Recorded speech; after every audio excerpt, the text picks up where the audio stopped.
You gonna have any fights this week? Oh man, we gotta have some fights.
This is won 4 games last year, but they also lost a bunch of close games.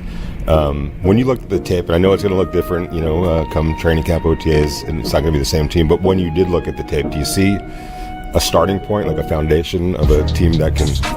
Yeah, there's all kinds of assets here, and we got to get our guys back in. We have a number of free agents that we have to retain, and that's important. They have big roles to fill and play. We got to make some really great decisions business-wise, get some stuff done. We got to get Maxwell squared away, and some really important aspects of the team have to come together. But they're going to have to compete their butt off to make this thing move forward. It didn't work out quite right last year. I could give a rat's ass about last year. I don't care about that one bit. What happened, those games, those matchups, they mean nothing. It's what are we going to do with the next step we take. And so be really clear about that, and we're going to need all those guys to help us, that have been there before. And that don't discount the hunger and the passion that they feel for wanting to do something that they're proud of. There's great power in that, and so we're going to try to capture that and feed off of that, and meanwhile try to wear their ass out every chance they get. All right, Raider Nation, here we are. We got no music. Sorry, I was still stuck on turtles. Fucking Jeff. You're like the turtle from what was that? Finding Nemo. All right. What? Dude. Welcome to the Cage Match. This is the second portion of our free agency coverage, going deep into the accounting or whatever of basically the numbers of everything that's going to happen. I am the Oakland Raider Savage, and with me, as always, Mr. Jim Otto himself. Asylum, how are you doing? I'm all right. I'm here. I'm here. Well, we today we have our special guest that we have every other week. But let's kind of go through everything real quick as fast as we can so we can shut ourselves up and bring in the person that everyone came to see. The real reason why everyone else is here. So let's go into our favorite segment, the shameless plug. Here we go. Wait, where's it at? Stupid mouse. Here we go. Go. Wait. Go. All right, everybody, go to the YouTube channel, The Cage Match Show. Like, share, subscribe. Hit that bell. That way you know anytime a video or short or whatever drops, and you can catch it right when it drops. And if that unnamed person decides he wants to try and shut us down for any reason, probably because we got our special guest, you can catch us on Facebook at Oakland Raiders Savage or my page Asylum on Facebook. And then when we come back, we'll let you know and come back to YouTube. Then after the show, why don't you go ahead and visit WGG, browse their variety of different energy drinks, put in when you go to checkout, put in Cage Match in the discount code, one word, to get 10% off your entire order. And like we always say, when you think of wins, you think of dubs. When you think of dubs, think of Dubby. Go there, 10% off your whole order. Discount code Cage Match, one word, CAGEMATCH. I know we're kind of going fast because you want to hurry up, get what we got to do while we're here. Also go to www.rn4lifer.com. That is the Compa Fabian. Go there, check out his merch, and I do today have a hat by the man himself. So go there, check that out. And also, shouts out to Raiderman. You heard him at the end of the intro. That is Raiderman19, Raiderman19.com. He also has his own Raider Oath merch. Said it right. And the goal is for the beginning of this upcoming 2025 season to get him to the torch and do the Raider Oath that you heard at the end of the intro. Have him do that in front of 65,000 fans. The Raider Nation compiled of the Oakland Mystique with the Las Vegas Raider way. Him up there lighting a torch and saying, I am a Raider fan. All right. And with that, remember, we are covering all this greatness that is happening in between now going into the free agency going into the draft, and of course the draft itself. We're going to be covering all that. These are the important dates. There you go. Screenshot it, read it. There you go. All right. Now, let's see. Should we do our news, or should we just? That's on you. You're the one who runs this show, not me. I'm just a pretty face, remember? Okay. Let's go real quick. Let's go into CMN real quick, and we'll go into the show. I feel like it opens it up. So go ahead. CMN news. This is CMN, a cage match news update. Thank you, James Earl Jones. All right. First one on the ticker. First one. 2025 NFL Combine has officially kicked off this week in Indianapolis. The yearly round, where the prospects of the draft go to showcase their skills, is happening, and it starts this week. But with all the potential college or potential NFL draft prospects, there are a couple that are not going to be making it or participating in the Combine. Notable names: Shedeur Sanders, he opted out. Ashton Genty also opted out. Other guys on here, I know it's kind of stretch, but whatever. Other guys on here are all based on injury. Siobhan Ravel, Josh Simmons, Benjamin Morrison, Abdul Carter, Elijah Arroyo, Colston Loveland, Mikael Williams, and Walter Nolan, who he opted out. Everybody else's injury also opted out. Shedeur Sanders and Ashton Genty. Real quick, Asylum. Any quick anything on that list? Yeah, I think there's a certain name on there that just dropped himself to the second round and going to sit there wondering why he dropped himself to the second round. Shedeur Sanders did say that the reason why he wants to go and wait until his pro days because he wants to showcase his receivers that he played with he wants in to Colorado. Showcase the guys that made him look good. Get it right. That's what they say. I am just here doing my thing. Next one. This is an interesting one. We're gonna let you go, but Jim said, "I sure hope those." Hold on. This is an interesting one. Play. Head coach Pete Carroll hints at idea of Raiders training camp back in Napa, California. Now, you remember last year it was held down in Costa Mesa, but because of the NFL rules and the two teams that played down there, the Rams and the Chargers, Raiders had issues with the whole "you're in my territory" basically kind of stuff. So Raiders going back to the old roots, which Pete Carroll is from the Bay Area, so he understands and he knows that that's where the Raiders had their training camps before they moved to Las Vegas. So here is him saying that on Sirius XM radio, and then right here. Wait, We're no, going to right. let you go, but Jim said, I sure hope those players know what the pace of practice They is better going to get ready. Well, I was thinking it was going to be in the heat. I like Napa. They'll be working hard there. That's for sure. You won't have as many water breaks as you would in the desert. That's for right. sure. Always compete, baby. Here we go. Hey, and you don't even have to build a facility. They did that for you. Oh, Lord, what a place. Yeah. You guys have seen it. It's a magnificent place. Yeah. It's just going to be a little bit warmer. Yeah. So we'll take a little time in Napa. We'll get kind of heated up, and then we'll get this thing cranking. We'll take a little time in Napa, get this thing heated up, and then, yeah, hey, you know, Pete Carroll ain't playing. And you've been to Napa before. You went to a couple. I haven't been to one I yet. went to quite a few of those when they were giving the season ticket holders tickets to be able to go to the training camp. And yeah, I've been to about 5 or 6 of them. Yeah. I haven't been to one yet because I didn't have season tickets. I always snuck in, like Redman says. I find a way. I sneak in to the Coliseum. So, and the next one, of course, we all seen this one. Raiders re-signed safety Isaiah Palomao to a 2-year extension worth up to $8.45 million. The details of his contract have not been released yet, but this is what not ESPN. The Raiders reported. So we do get one of our own. He was a restricted free agent, so we do sign one of our own.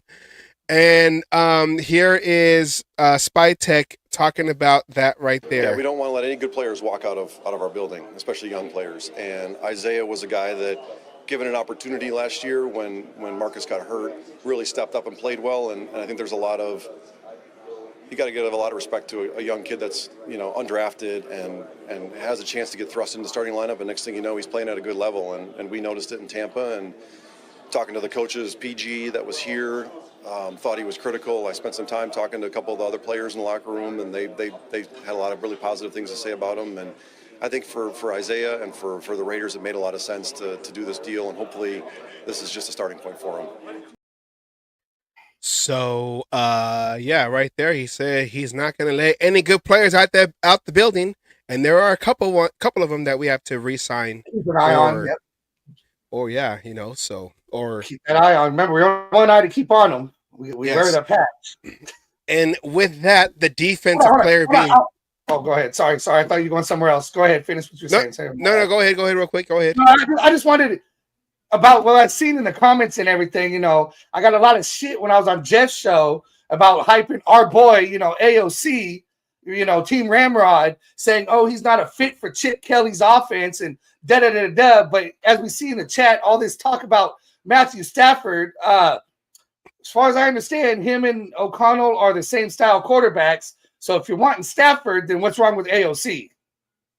The same style quarterback. If AOC's not a fit, then Stafford's not going to be a fit, right? You can't have one or the other. You know, I mean, come on. That's just my 2 cents. Been waiting to say it because I wasn't going to type all that shit out. Now we can move on to why everybody is here. Yeah, I was going to say, with that, Raiders signing one of their own defensive players, that opens up the show for what we're going to talk about, the free agency on the defensive side. And of course, we have who everyone is here waiting for, Miss Peggy herself. Asylum, can you please open up her intro and let's get this going.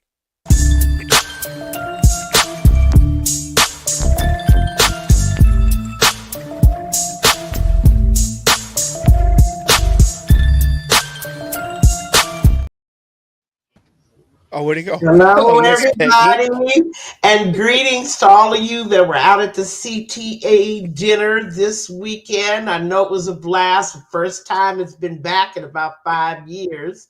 I went to a lot of them. Good old times at the Hagenberger, right at the Marriott, or what was the Hilton and Hagenberger.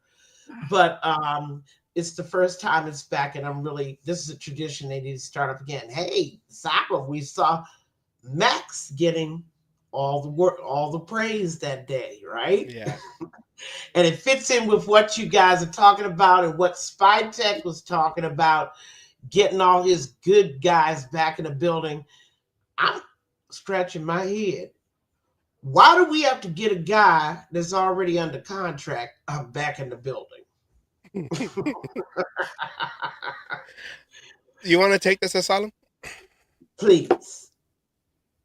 Because like we were talking, They're going through the roster right now. They're dealing with all the little contracts that they can get going. So when they have that big pool of money, they can figure out how they want to divvy it up on these bigger contracts they're going to have to sign. You know, we have the Max Crosby, we have the Spillane. I'm sure, you know, there's going to be some free agents. And now $50 million on a damn wide receiver, a quarterback. By the way, other than the $50 million that Peggy was talking about, don't forget about the draft picks you got to give up that are very valuable right now for a team that's in this rebuild mode like we are. Mm-hmm. But that's the way I look at it. They're going through the players right now. They're getting together, Spytek and Carroll. They're getting together, and they're probably picking the low-hanging fruit right now that they can get easy peasies, get this done, because they know the harder contracts or the harder negotiations are coming up, and they want to be able to have, you know, be well prepared for it. A good team is prepared for those hard negotiations. Yeah, well, you know what? In my view, this is the second time Max is trying to crack out a turn. Last year, he was the biggest voice. You better hire AP or I'm not going to want to play here. This year, it's like, oh, I don't have any more guaranteed money left. You know what I'm thinking about for you, Max Crosby? Packaging you up and sending you to Cleveland for the number 2 pick. That's what I'm thinking about, okay? All this Raider fan nation falls so in love with certain players that we have that play well that they forget that this is a business, okay? And you don't let the inmates run the asylum, and you don't let a player dictate to you after he's already signed a contract whether he will or will not play. What are you thinking, Savage? Well, I know the way he puts it, Max Crosby puts it, is I play with reckless abandonment, and this is the first time that I've had an injury that really, you know, lingered around with the high ankle sprain since because you wouldn't get off, you wouldn't stop playing. You wouldn't sit out. Come on. Go keep and he says, you know, like I want to make sure that I'm guaranteed, because if I do get hurt and I can't play, that money is not, you know, if I'm not playing, I'm not getting paid. So he never said that he wanted more money. He never said that he's looking at options. But you know, going back to, I know another topic you love is clickbaiters are taking a small little spark of fire and trying to do a whole brush fire of he wants to get traded. He don't want to be here. Look what he's doing. I know, too soon. Hey, but they gotta make their 3 cents a click too. I mean, yeah. You know, everybody got to make a living. The point is that this is the last situation that we need any more controversy coming out of the mouth of Max Crosby. We got Pete Carroll here, and everything is gonna be all right. Pete is thinking about it. That up top interview you did, you could tell that he's a cerebral man. Yeah, he thinks about setting the table, setting the stage for what he wants to do, and this is just part 1. Okay, there's more to be unfolded.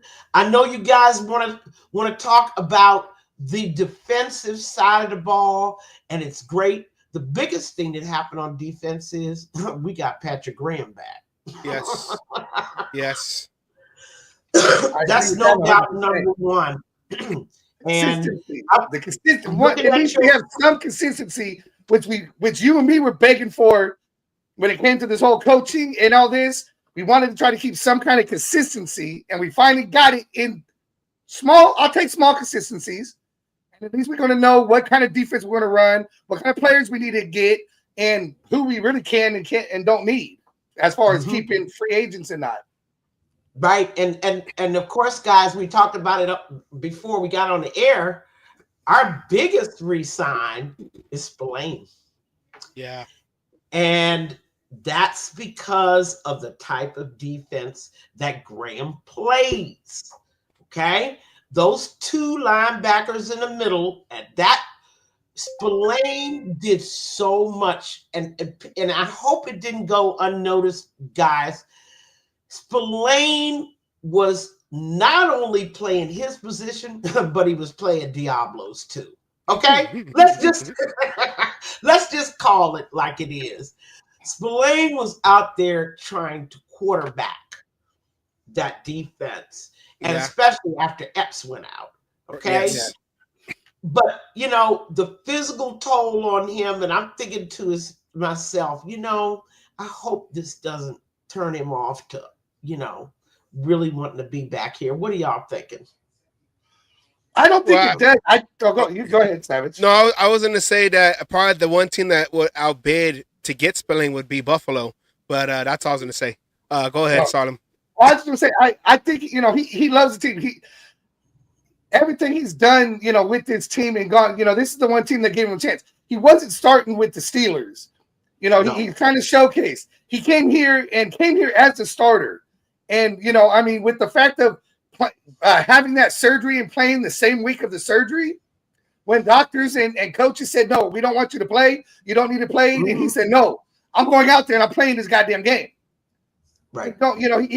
He was willing to put his body, his health on the line for the team. I think he likes what he's doing out there. You're right. When Epps went out, he became, the green dot became very important on that defense. And I think he likes it. And he might not get that with another team. He may be able to play or get other things, but I think all he's going to say is, I'll come back. Just give me some help. Give me another linebacker to give me some help. Play sideline to sideline. Or Patrick Graham, change your scheme. Okay, how about 3 linebackers in the middle? All right, we've got some things to think about, and I'm glad that we have some experts, what I called last night, subject matter experts on board. Pete Carroll. Yeah. And you want to talk about managing egos, okay, managing personnel. I think Pete did a great job up in Seattle with the Legion of Boom. I'm talking about 4 or 5 gigantic egos, and he got them all on the same page. And I think he can do that with our players as well. We've got another guy out there, guys, that I kind of want to see back, and that's Morik. Okay? Morik. Isn't he on the free agent list? I kind of think he's key too. Also, we have Nate Hobbs, but here we go again. Nate with his constant, frequent injuries. Yeah, and that'll be Nate Hobbs. His injury history would be what makes or breaks him for staying on with the Raiders. I do want to bring back Morik because they're saying that if Moore doesn't re-sign with the Raiders, he's going to stay in the division and go with the Broncos, which I don't want to see one of our own crossover to a division rival. Moore has started to emerge this year, especially like you said, when Epps went down, all these young guys stood up, especially in the secondary, like Morig, like Palomar, who we just recently re-signed a few days ago. So I would like our safeties because it's been a while since we've had a consistent, good safety play, probably since Charles Woodson's second stint when he came back. And I know Epps reminded me of Charles Woodson's second stint being that safety because he was that quarterback in the backfield. That's another person that the Raiders are going to have to figure out what they're going to do with Marcus Epps, especially I think it's either going to be Epps or Morig, and I feel like Morig will probably be, since he, the younger of the two and drafted by the Raiders and all that he should be the more priority over Epps. I do wish we could bring them both, but I know it's probably going to be one or the other since they got Palomar now. But Morig and Palomar back there did have good what's the word? They worked well together. Yes. And let's take a moment, everybody. And I know, Asam, you have something to add to that. Let's take a moment while we're thinking about safety. We got problems at corner. Okay. And it starts with Jack Jones, who I think is an amazing talent. Okay. Quite frankly, I can see why people are interested in him. But the problem with Jones is his head. He can either be there or not there. And when he's there, it's spectacular. When he's not there, it's cringeworthy. Have you seen it on tape? Have you seen it? And then on the other side, we can't keep Bennett healthy. Bennett can't stay healthy. And that means that, guys like Jacorian, Decameron, poor little thing, he got thrown into the fire. He wasn't ready. Okay? Now, he had just come off of an injury too. And then he got thrown out there. He had that with the hamstring. When he got put in, he had an injury going into training camp. Yeah. Yeah. See, that depth at corner bothers me. And it's a lot of fixed things that need to be fixed. You got to get that corner situation straight. I mean, we need some consistency at corner. I mean, I don't know what to say. What are you thinking? You're Pete Carroll, it's like, what do I do about Bennett? What do I do about Jones? Well, you were saying, I was going to say with Jones, if you get rid of Jones, it doesn't cost anything to the dead cap. So if you cut Jones now or even after June, it won't do nothing to the cap. So if these coaching staff doesn't really see him in the future, they can cut ties without it hurting them in the with the dead cap. Yeah, and while we're at it, I was just going to say, you were talking about Pete Carroll and the Legion of Boom and everything, how he was able to control his egos and everything. Even though Jack Jones ain't necessarily an ego, it's one of those situations does Pete Carroll think he can get into his head, keep Jack Jones out of his head, and keep him playing like he was when we first got him and when when he's playing good? Because if you think you can, then you keep him to see what you got and see it go. Exactly. I mean, that's the one thing. It's going to come down to Pete Carroll, and can he keep him focused on football and not whatever else he thinks about when he's not, when he's on the field and not playing well. Yeah, I mean, there's something going on in that dude's head. It's probably something personal, something deeply embedded. I mean, I have actually seen him be two different players. One player in the first half and another player in the second half. Reminds me of Sybil. Okay, and I don't mean no disrespect to the the mentally challenged, but hey, we gotta have consistency, predictability. We have to have guys we can count on at that corner slot. I mean, it is so crucial. We went from having 2 cover corners to having nothing by the end of the season, and that was rather disappointing. And speaking of disappointment, let's move right on to that D-line. I mean, right from the jump, we were missing one of the guys that we had really counted on to make that line better, and that was Kuntz. And then we turn around, Wilkins goes down for the year, okay? There's Max trying to play injured. He has to come out, okay? We're nothing like we fantasized about Asylum, remember? Before the season started. Oh, yeah. What was our wet dream, right? I heard it was domination on that D-line. It really was with all that. And it came down again. But that's what happens. You build up, right? You do all this building, and all it takes is one brick to get pulled out, and that's the start of the crumbling of the towers. You remove that one brick, a key brick, which happened to be Kuntz in the beginning. Now you're plug and playing in a position. Then you got Wilkins trying too hard or whatever. Wait, I think he hurt his foot on a celebration, wasn't it? It was something. Yeah, it was something weird because I didn't even know he was out actually until I read it after that game. I'm like, what? Because that was one of his best games of the year, by the way. It really was. He played the way that we had envisioned him playing and helping Max out, okay? I mean, remember our fantasy was Max was going to have 20 sacks, right? Because from the deep, we finally had a real DT that could take on that commanded a double team. Okay, something I've been begging for since the days when Ndamukong Suh was available, right? And ended up in Miami. But, you know, that DT that could help. I was envisioning Sue and Mac. Oh, my God. You know, and of course, we didn't have the balls to go out and really do it. But it turns out now we probably were never even on Sue's list. Okay.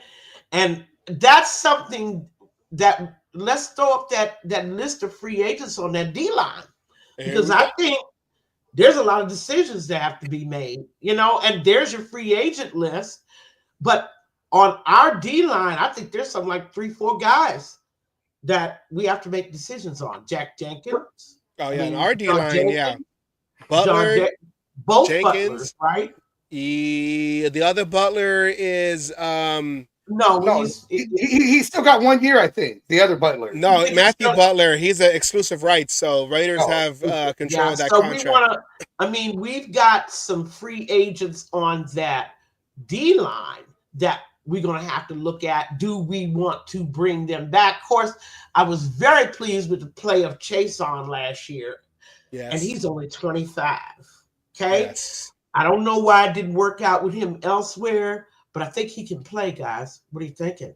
I mean, I like the film from him. It was exciting. Oh, I like the film from him too. And I know everyone's talking about Kuntz, and you know they're talking about this possibly big contract. And I don't think with what we got out of Kuntz, you got a big injury that he's coming off of. You don't know what you're going to get.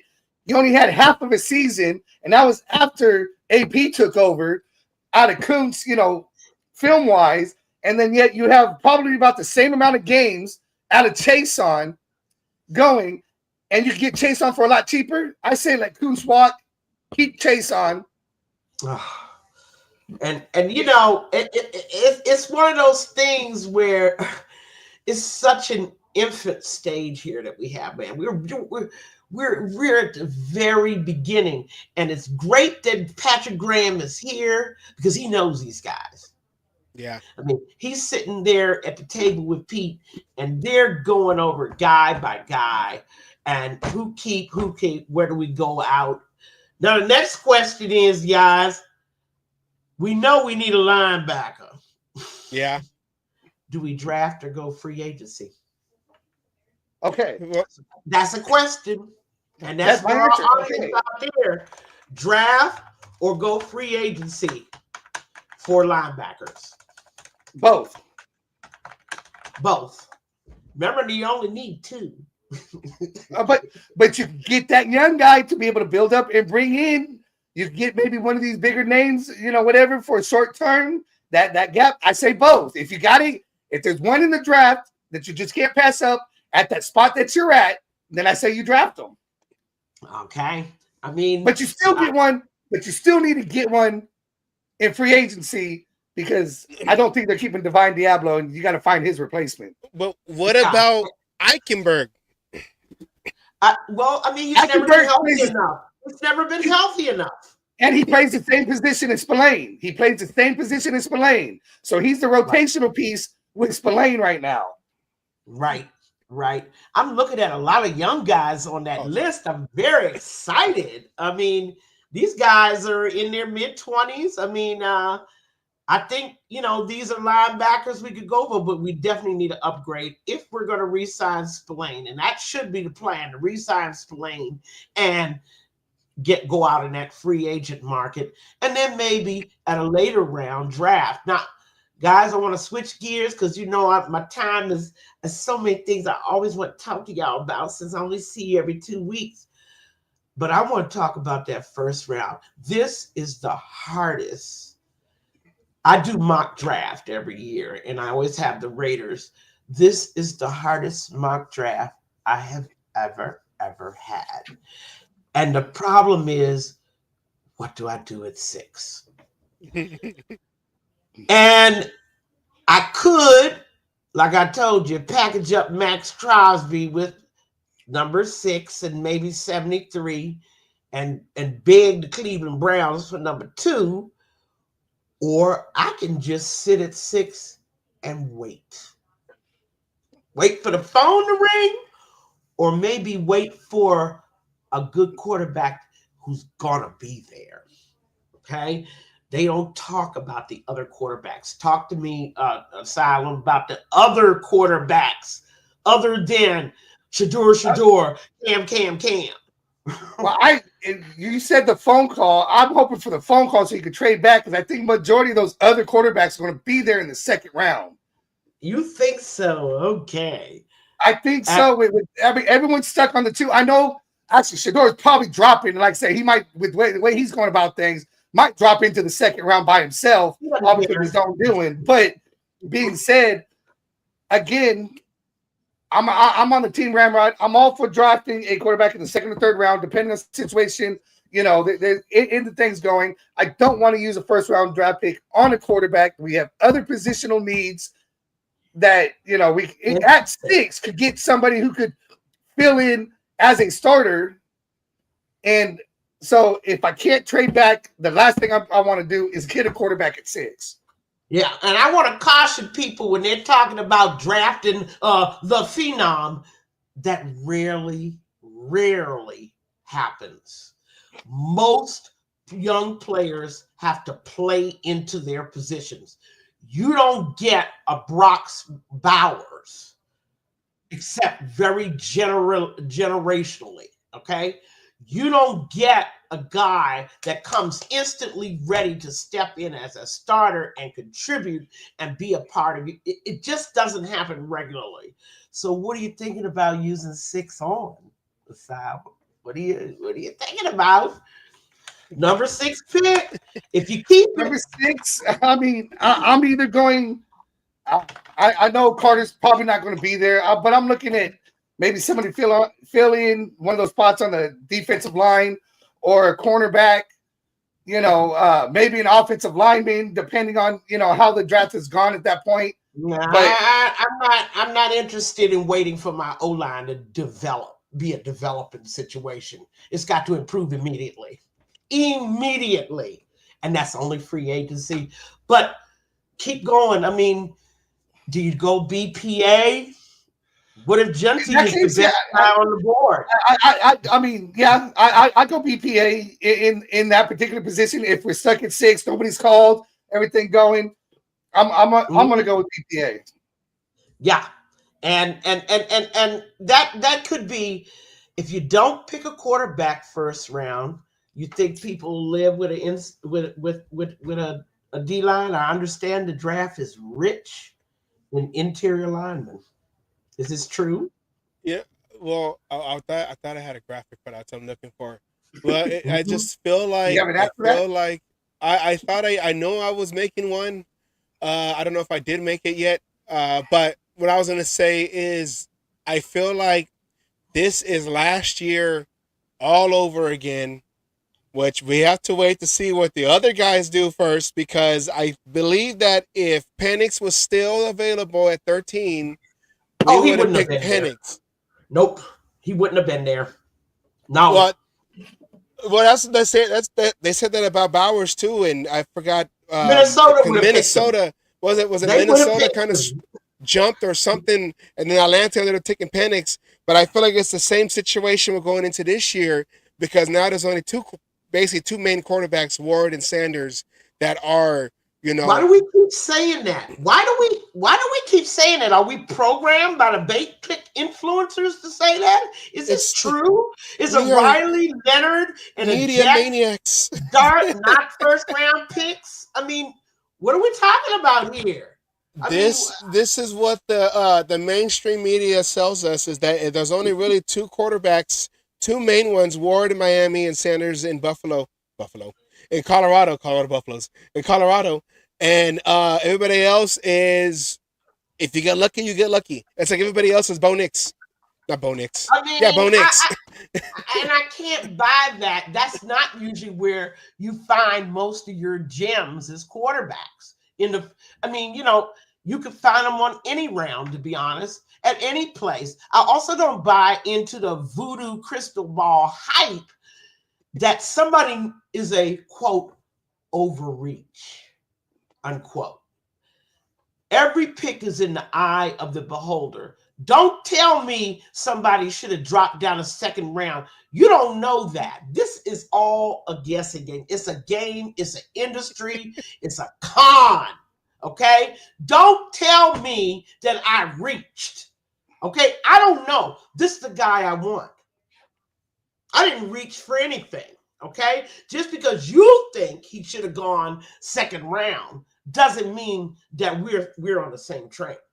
And this is what I don't understand, how people can criticize picks, talking about, don't get me started about the draft. It is a industry. But let's look at 6 again. You're talking about now, Solomon, you were even talking about trading back to get more. Is that what I heard you say? Get more picks, yes. Get more picks.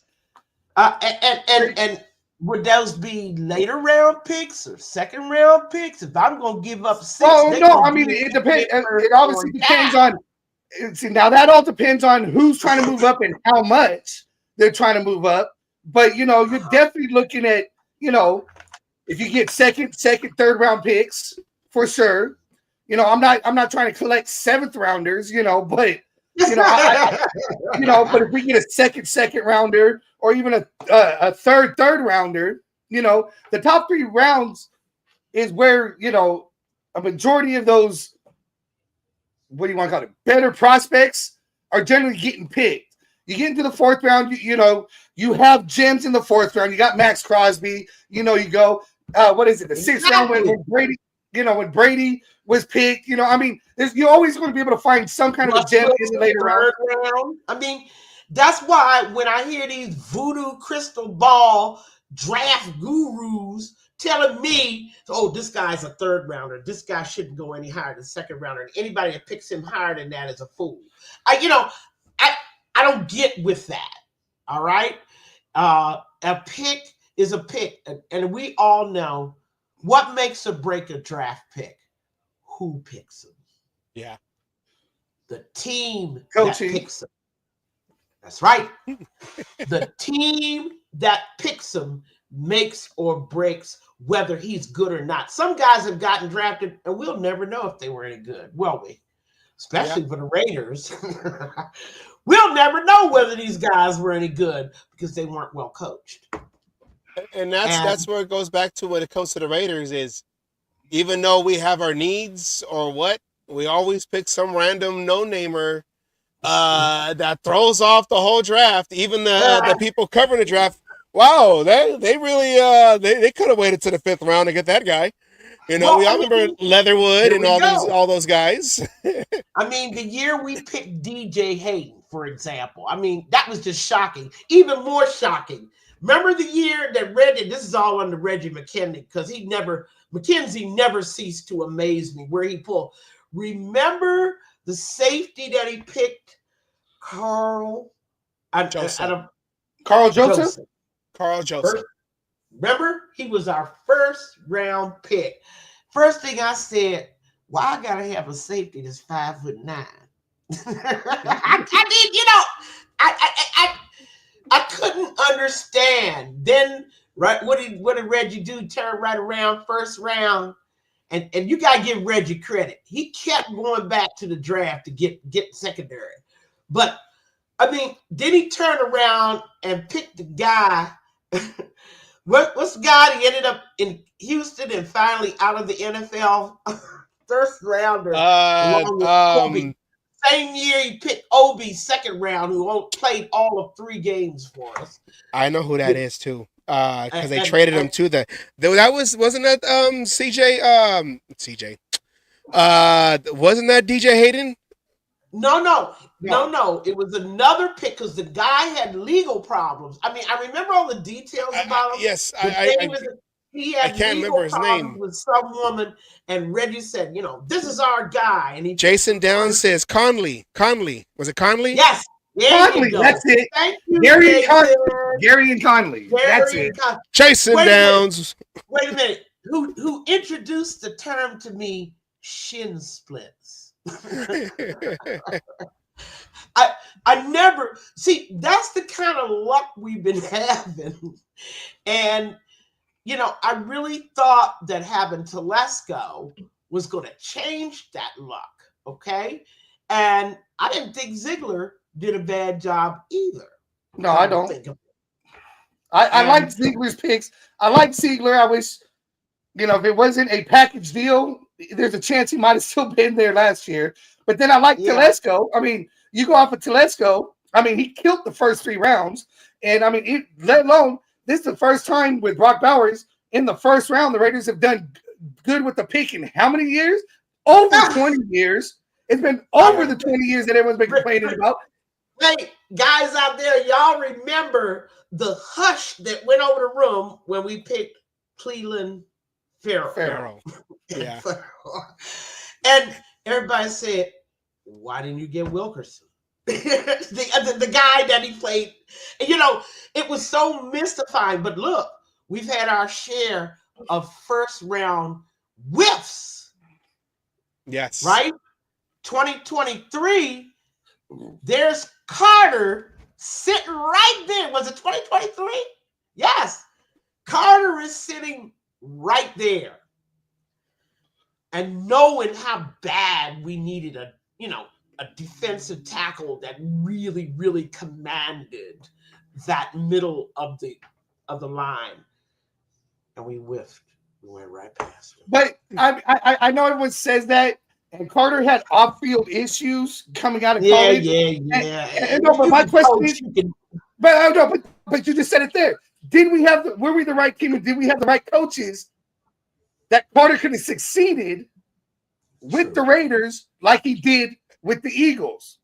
I think what Carter, if the Henry Ruggs situation didn't happen, they probably would have picked him. And I think they were trying to not go and have Las Vegas the new city that the Raiders are still trying to impress. You went with the guy that killed one of our own and her dog early in the morning. Another guy who was drag racing, whatever. So I think if it wasn't for the Henry Ruggs situation, the Raiders probably would have drafted Carter. And it makes sense in a PR standpoint. We're just gonna stay away from that. So whatever. But I mean, you skip the guy that just won a ring with the Eagles. Not that he was a big contributor, but he won a ring with the Eagles just now. The Eagles don't have no problem controlling him. Not that Philadelphia isn't a place where you can have just as much mayhem going on. They got their strip joints too. Okay. So, and I want to shout out to Jason. Yes, we did lose DJ. Okay. Gone too soon and too young. But the context of the conversation is what the Raiders have done with their first round picks. Okay. And we're in that context. DJ was one of those picks that had people mystified. Okay. Yeah. And it, of course, didn't work out. That's, too high. And I mentioned Gary and Conley. I had to go back. He's not even in football anymore. No. He's been out of football for 2 years. I mean, Raiders have had picks like that for the last 20 years. Guys who aren't even in football. I had put up a stat a couple of years ago that of the 53 players that Reggie McKenzie drafted, only 8 were still in the NFL. 8. And that was from 2012, and I was posting in 2023. But the point is, your draft picks have got to have long lives, and they've got to contribute. They've got to turn into powerful role players or stars. And that's why I was sad to see Telesco go. Spytek's got a lot of big shoes to step in, guys. Well, he's got some big shoes. Because, again, Ed's saying it, let's get it right already. I think we started to right the ship with Telesco. His first 3 picks became starters and are going to continue to be starters. It's not like they're starters because they got thrown in and, death with Glaze, JPJ, and especially Bowers. They're all going to be starters for years to come. Unless injuries happen, we don't have to worry about those 3 positions for starters. We started to right that ship. And now, like you said, now we got Spytek. a new first-time GM. A first-time GM has no history of drafts. Okay, he was in the room. He gave the GM his list, but he himself was not in charge of making the pick. Okay, he wasn't the guy that gave the final okay and then lived with the consequences of those decisions. This is Spytek's first round. Now, no doubt it helps to have Pete Carroll in the room, right? Yeah. Helps to have Chip Kelly in the room. They know talent. Really good. That's why I feel we're in good hands. In spite of what I think about the GM situation. Kelly and Carroll know talent. Any guy, like a Chip Kelly, who can take a Nick Foles, a guy with no redeeming skill set whatsoever, and turn him, although not on his watch, into a Super Bowl quarterback. By the way, he's not the prototypical Chip Kelly quarterback either, just for those guys out there who want to keep saying. And I want to go to that because since we're talking about a first rounder, so many Raider fans wants us to pick a quarterback. Not only that, they want us to move up and do it. Okay? And like I said about last year's draft, a lot of people were down on Telesco because he wasn't able to trade up. Tell me, who traded up? Did anybody? Nobody traded up to the first two. Not into the first couple, but yes, somebody did trade up. No, there was a swap between the Jets in Minnesota for 9 and 10. Other than that, wait a minute, the Raiders didn't trade away 13 either. No. Nobody 1 to 13 traded their pick to someone else. No one. There's a reason why. The asking price must have been too high. Oh, yeah. Especially for those, what was it, first 2 or 3 picks? They were astronomical. Well, I don't even think they were answering the phone. They needed quarterbacks. Yeah, they weren't moving. They weren't moving. And even the Chargers, and there was another team in there that was picking. They didn't need quarterbacks, but nobody traded with them either. I mean, we have to look at the objective facts. No one was trading their pick last year, okay, to anyone. So now we get to this year. Asylum, of course, wants us to answer the phone, but I want their firstborn child. Preferably a boy. I mean, I'm sorry, guys, but I mean, they were mean last year. Okay, nobody traded nothing. Okay, if we trade that number 6, I expect a lot more than just a couple of picks. I want a player. I want something tangible from them besides a draft pick. All right, if you're in that position, I'm going to rack up as much goods for my team as possible, like everybody else did last year. God, can you imagine? Savage, what in the world were they asking for last year? And everybody said, no, thank you. What were these people asking for? Well, I think when the Raiders called either the Bears or Washington, they both got the number you have dialed is no longer in service. Please check the number before dialing again. They're not going to move because, like you said, they needed their own. They needed a quarterback for their own too, and you know, I know that was a big debate going from that draft on until now. We're talking about quarterbacks again. Well, the Raiders never called. Even the little mouse, the little rat face looking reporter, was it not Rappaport? The other one, Schefter was like, they never called. Doesn't matter if you called or not. They weren't going to answer. And it was reported that they were calling. that they did try to call. But what are you going to give up? Let's give up half our team for one player. Exactly. I mean, but you have to look. I keep saying the objective evidence. Not only weren't the Raiders able to trade up, neither were the Denver Broncos. Yeah. Neither were any team that was drafting behind us. Nobody. And for instance, why weren't the Arizona Cardinals trading? They didn't need a quarterback. Why didn't they trade? Why didn't the Chargers They needed a wide trade? receiver. They did, huh? They needed a wide receiver. Well, I know what they needed, but sometimes you can persuade somebody. Well, if you swap with me, so why should we trade number 6? I mean, we got some needs too. The question is, what do you need it for? Yeah, I found it.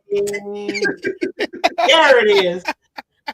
Thank you, hon. I was looking through all these folders. I know I had it because I just made it. And going to what you said. It's a shame that you don't have McKenzie's list, but that's all right. That's far in the past. This is the Las Vegas, since they moved over to 2020 on to now, their draft history. And I put on there also the players that are still on the Raider team, the players that are still in the league, and then everybody else is working at, I don't know, Costco or something. I don't know. So, hey, that worked for the, what is it, Rams? Oh yeah, Kurt Warner. Yeah. So we need to go and look at quarterbacks in the bagging section over there. I mean, I'm here shopping for a quarterback. Here's my card. Just take a look at Mayock. Reggie McKenzie had a lot of drafts like that. Just take a look at Mayock's draft of 2020. I mean, we're a mere 5 years later, 5 or 6 years later. Couldn't we have just had one that hung around? Just one. I mean, I not a one. And yeah, these were the kinds of drafts that we had been having for 20 years. Yeah. I mean, let's just face it. Now we go to the draft of Ziegler, which I thought again was a pretty good draft. Now I'm looking at Parham. That's one of those guys. We're not even going to talk about O-line because you guys said you wanted to devote yourself to defense. We still having issues with our defensive drafts. Yeah. We're still in Diablo, Hobbs. Morg is about the only person coming out of the 2021 draft that we can possibly say, was worth it. But I mean, I got to take Hobbs off the list. He just can't stay healthy. I mean, that's the same problem McKenzie had. These guys that would not stay healthy. And I don't really know what to say about that. I'm sorry for them. But at the same token, we need people, when you draft, you don't need to hit home runs, but you need to hit singles and doubles. Well, right? It goes like to what Jason Downs had said earlier. Jason Downs had said earlier, well, yeah, the DBs back there getting hurt because they're trying to make all these tackles that our defensive linemen and our linebackers weren't making for basically the last 5-10 years. So you got these little 185, 190 pound players trying to take down 250 pound running backs and trying to take on these blockers. Right? The offensive lineman was so far downfield. When you look at your total tackles for the game, and you don't see nothing but DBs at the top of the list, something is terribly wrong. Yeah. Now, we've changed that equation in the last couple of years. We now have linebackers and sometimes D linemen. And again, you can't really tell if you see DBs in the top of the tackle list. It might be a tackle after a catch. Yeah, it could be. So, I mean, you got to factor that in too, and open field tackles, and things like that. But again, the Raiders have got to draft well. There is no way around that. The championship teams that we see in the league today, the playoff teams, they draft well. You only need 50%. That's about the league average. Raiders were like 27, 28% of, that is, guys that were still on a roster 3 years after the draft. That's the criteria. 28%. I mean, let's dig in. We again have to look at how we're doing, and I'm looking at. It seems like it's defense more than offense. Yeah, in the defense, a lot of these players they're thrown in there, right? A lot of them are thrown in there right from day one, where they're learning on the fly, and then because they're learning on the fly and they're trying to adjust from college game to the NFL to the pro game and the speed. A lot of them probably getting hurt that way too because they're trying not to mess up, and then compared to just playing the game because they're trying to learn and new coverages that they have to learn with whatever defense they're playing in, and so we draft. It's like every year we try to draft for guys who can make a difference now instead of guys that we can develop, because also we've been having a carousel of coaches and coordinators. So these DB, or not these DBs, but these players in general, they learn a system, and then the next year they learn a new system, and the next year they learn a new system, and then next year they get, The other part is this constantly drafting and putting guys in service first years is a product of our failures for the last 20 years. I mean, you need solid role players that stick around. You don't win Super Bowls without a Jack Squirick. Yeah. Okay? A guy who you use situationally. He only comes in on certain types of plays, but he's a master at his craft. When he gets in there, he has it nailed. Okay? Not a guy that's going to make a lot of money or make headlines or splash. Okay? You need a lot of those kind of guys to win championships. Yeah. And they don't have to be the ones that you look at Allstate commercials and see his smiling face. Okay? They aren't going to be those guys.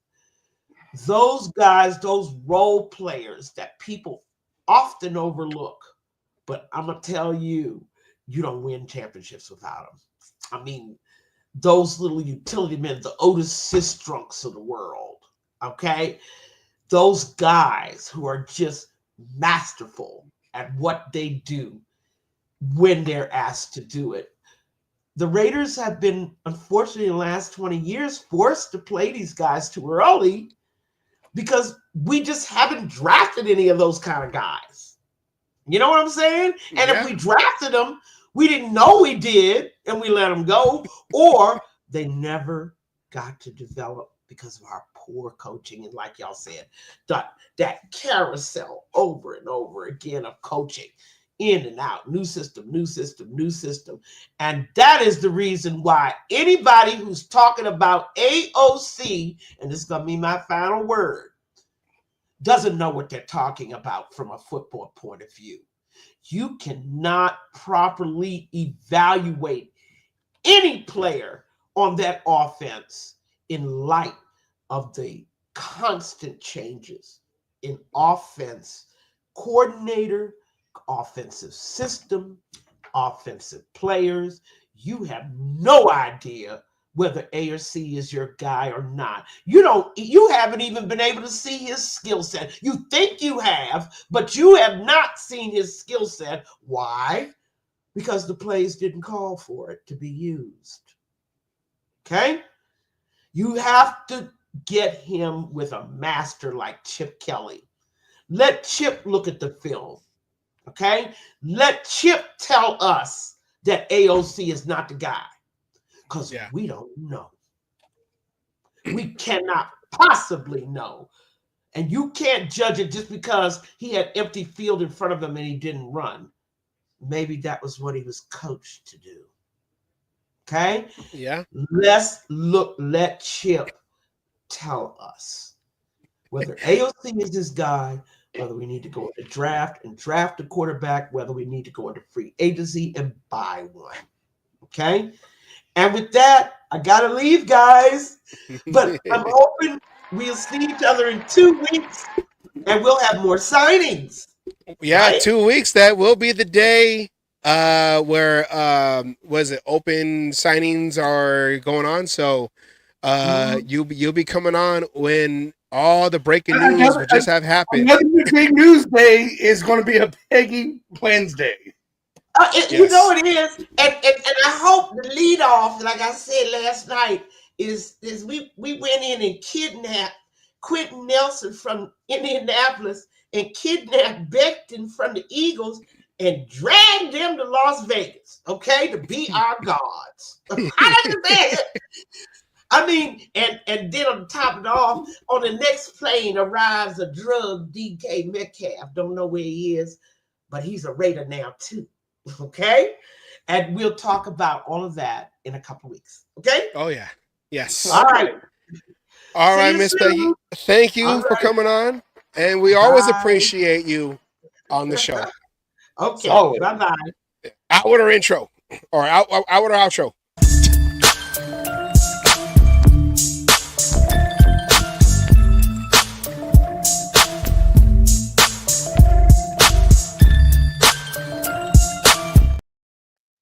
Oh, I want my own music.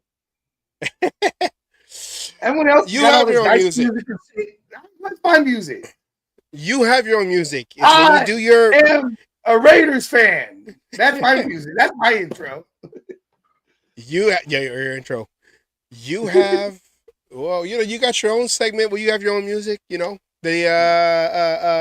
insane plays, which I know people love the insane plays because Asylum, the insane one.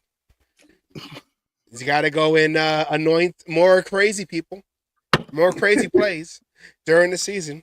So we want to thank Miss Peggy for coming on. And the football gods have been good to us. So take that, Goodell. The football gods have been good to us. And even though she had pushed her, she was supposed to come on a few weeks back, she got pushed to the week after. So now because of that, it aligns with the stars and the planets that she'll be on the Wednesday. That free agency signing. She did it on purpose in order to stay in the news headlines for all season. And at the start of the off season. Every time there was news to be talked about, it was always falling on a Peggy Wednesday. Exactly. Or the week up. Even to the point she came out on a Friday because there was news on Friday, but that was still a Peggy week. So, I mean, when Peggy's on, there's always going to be some news. That's why you got to watch the show. More so every Wednesday. But as our viewership here is starting to show, every time Peggy's on, everyone's here to see her. And it's always because there's news. Yeah. And as you see, our numbers go down because Miss Peggy had left. It is okay because we know why. And we that's why we said we appreciate her coming on, and she's been a fixture since our first season, thanks to Asylum. Was about to go toe to toe with her in the ring, in the cage match on Captain Jack's show last year, and then since then. No, she was seen on Captain Jack's show, and then I was in the comments, ready to going because me and Miss Peggy was disagreeing on something, and I asked Captain Jack, to help get a hold of her. Got a hold of her, and we were supposed to go, but the Raider gods decided they were going to change it up. And instead of going toe to toe, she still came on. And because of it, that started the meshing. And now she's just a fixture on the cage match. Yeah. And it's funny because it was like, listen here, Peggy. I got one thing to say to you. I believe Marcus Peters is garbage and he should be off the team. And she was all like, no, I'm going to debate you. And you're like, let's go to the cage match. Okay, we're going to go to the cage match and we're going to settle this one against the other. And then the next day, ESPN reports Marcus Peters has been released by the Raiders, and a statement by the Raiders said that they just weren't on the phone, whatever it was. And okay, you're getting stuff come on, right? Okay, and then since then, I've been in concussion protocol that first time she came on, and it took me a couple weeks. Now I know. Ed, we're trying. Trust me, we're trying. Ed, I'm trying to devise a plan to somehow get the Princess of Darkness, Amy Trask, on the show. I'm going to figure out some kind of way. I do have her book, so I'm going to read that book. It is called You Negotiate Like a Girl. So I have that book, and I want to be able to read that and then use that to persuade her to come on. She is active on Twitter. No, apparently we're persuading the wrong person. Well, we will find a way. And if you can get her to come on, shit, we'll owe you big time. Ed, if you can do that, we'll go. I don't know. I'll send you my autograph. If you can get her, we would so appreciate that, because I do want to have her on the show. She is top of the list of important people that I do believe sometimes gets forgotten in the Raider history. Important people definitely. Definitely. Because remember, if you heard her interviews with like Trey Wingo on YouTube, they used to call her, they used to say when she would represent Al Davis in the meetings, in the owners' meetings, and they would be like, oh yeah, she's meaner and smarter. Or she's a meaner, smarter version than Al Davis. And anytime her and Al Davis will get into it, she'll leave the room meaner and smarter, and then walk out. But that's, Al Davis, hey, yeah, I picked her. Sometimes I'm all like, why?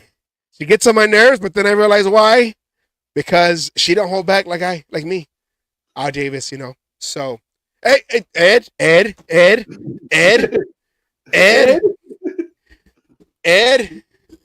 if you can get her on the Cage Match show, Ed, please.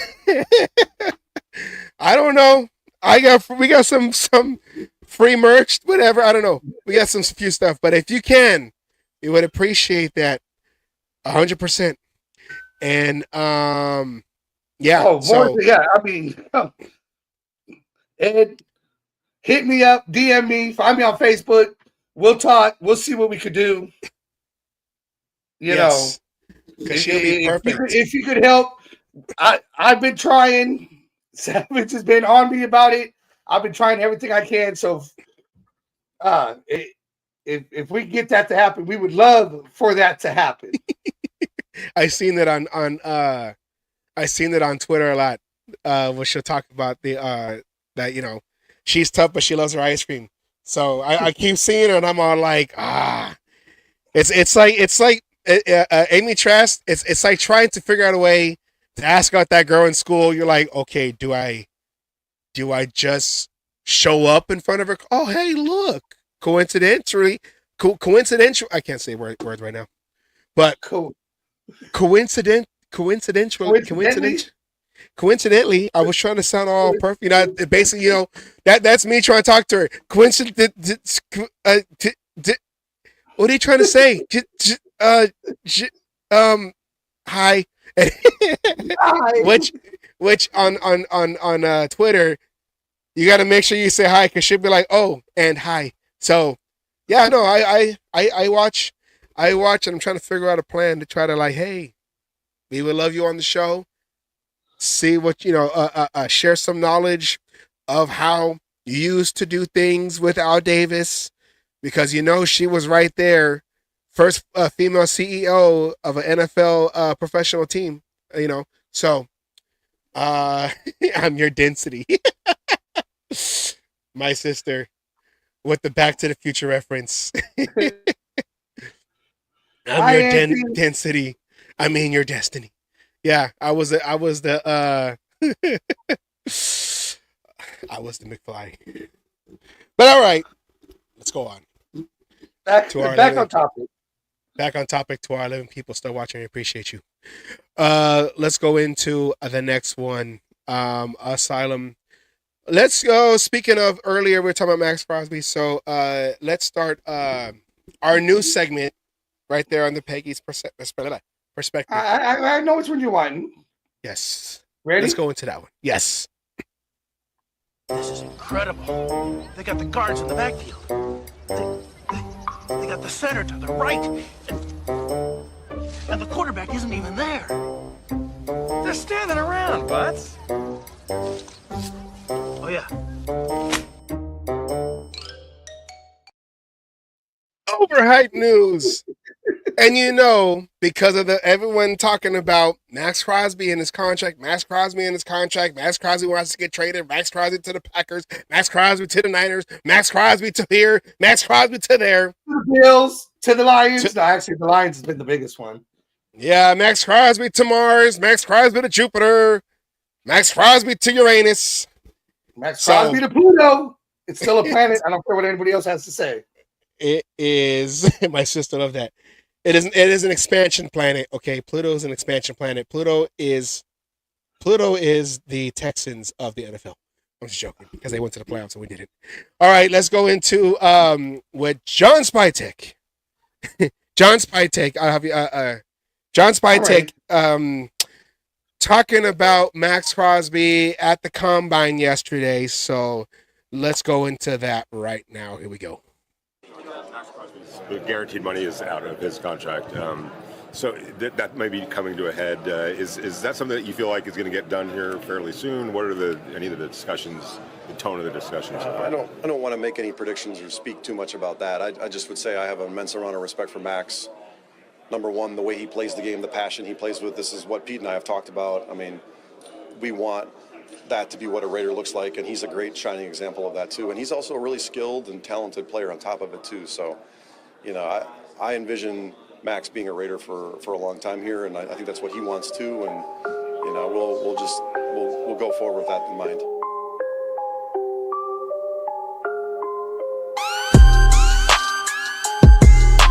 I think people get it misconstrued. I have a million people in here ask me today, "Don't leave, man, don't leave all this." And I trust me, I hear it all. Don't leave!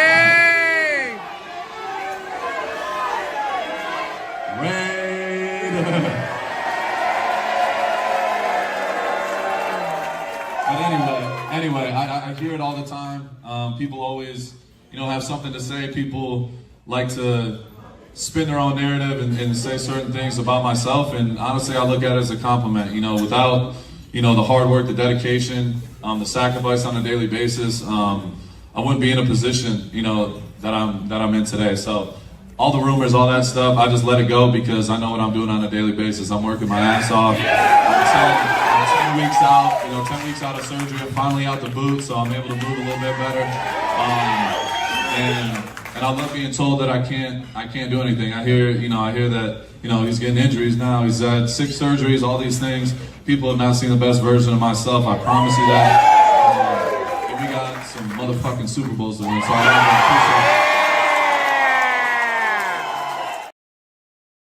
I just want to go on record in saying that I stole that video from a certain super fan that stole some graphics that I had made a couple years back.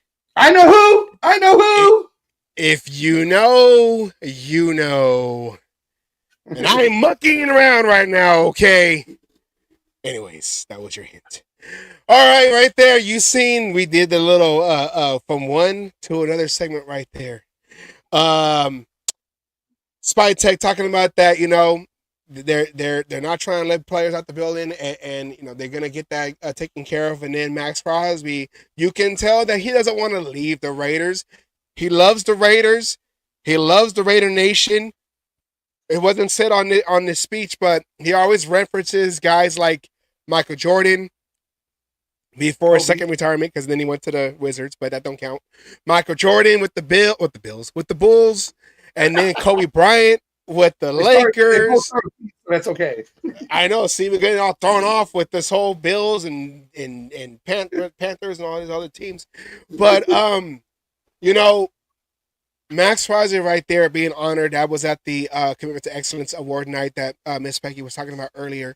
That we used to be held at the Hilton. Rest in peace, the Hilton, because they're tearing that down as we speak in Oakland, which is sad news because I grew up in the Hilton during the early years of the Black Hole. Okay, I grew up with the original people.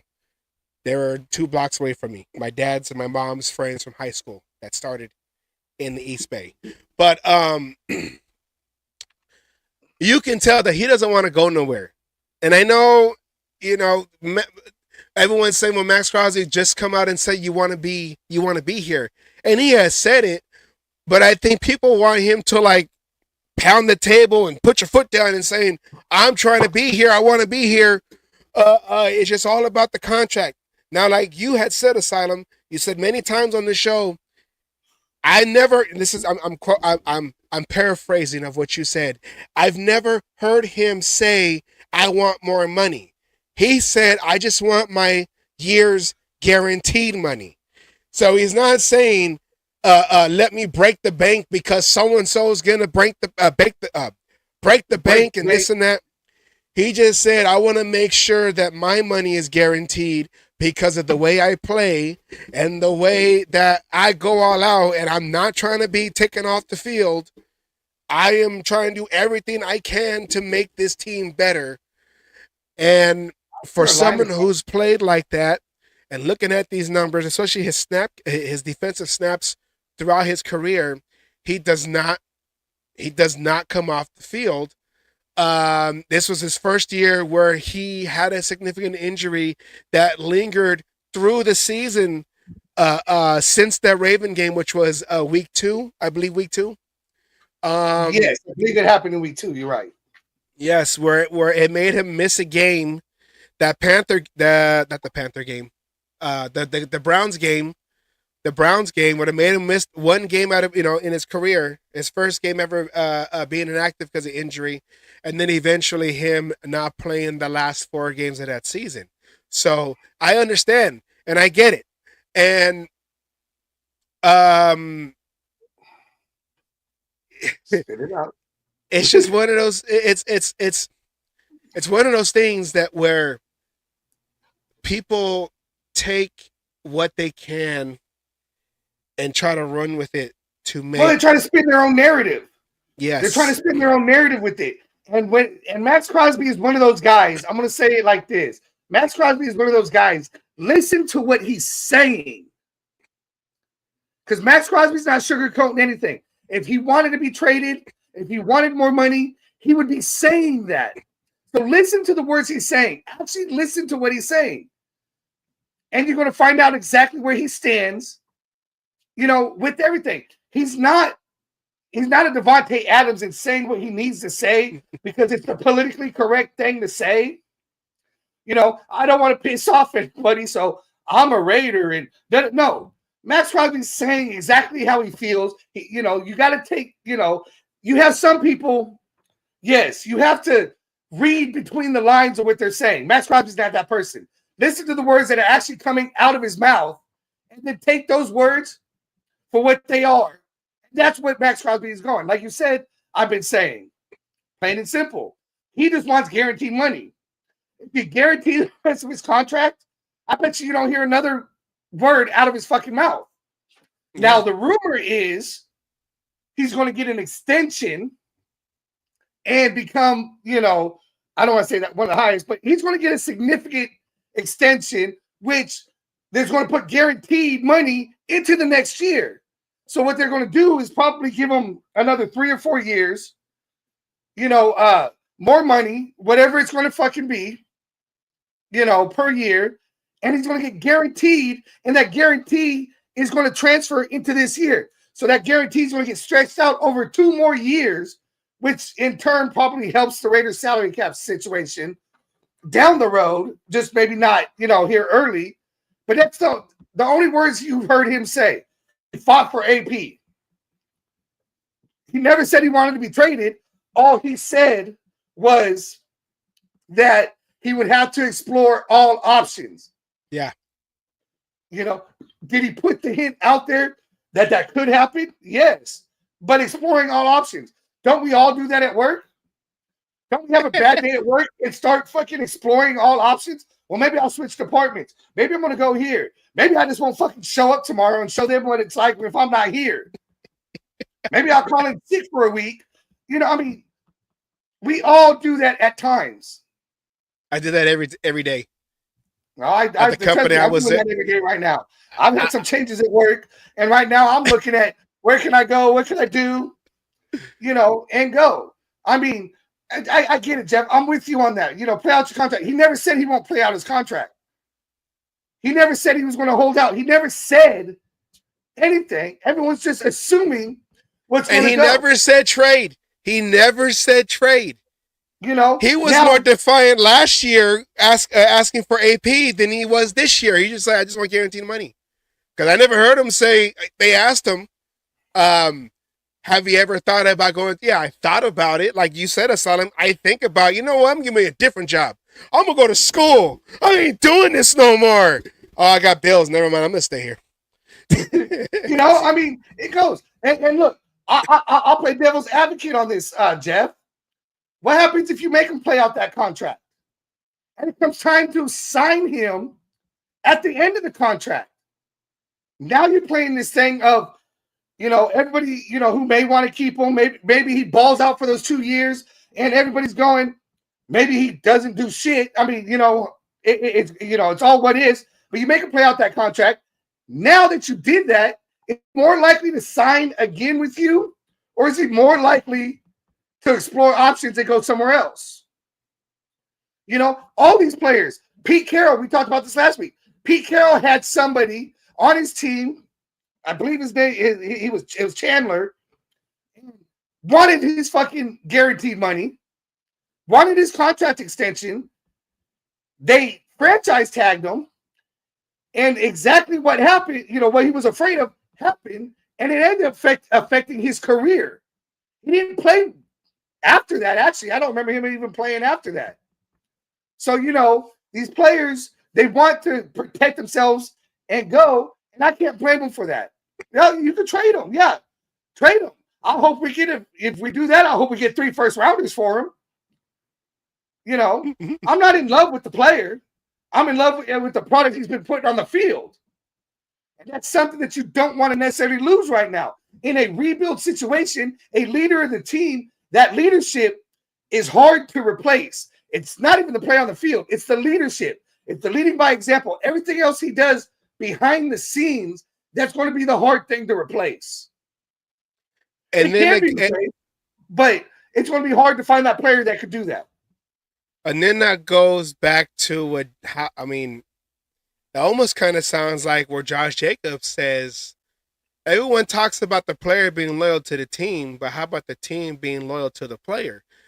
And, you know, and I know the way Josh Jacobs ended his Raider career being injured. Was he really injured? Was he not really injured? And then he comes in Green Bay and whatever. But it does make sense what he said, meaning, okay, you know, the team, everyone wants the player to be loyal to the team, but not the team be loyal to the player. Someone like Max Crosby, if he was to get traded, and I get the philosophy of we can get a lot of picks from that's kind of like that's what the philosophy was with the Patriots during their 20+ year run, was let's get rid of a guy a year early than a year too late and get what we can for that player. And then, but see, they had a stacked team that they can just, if we want this guy to leave, okay, we'll get what we can from him, plug and play the next guy. Come in and replace him, though.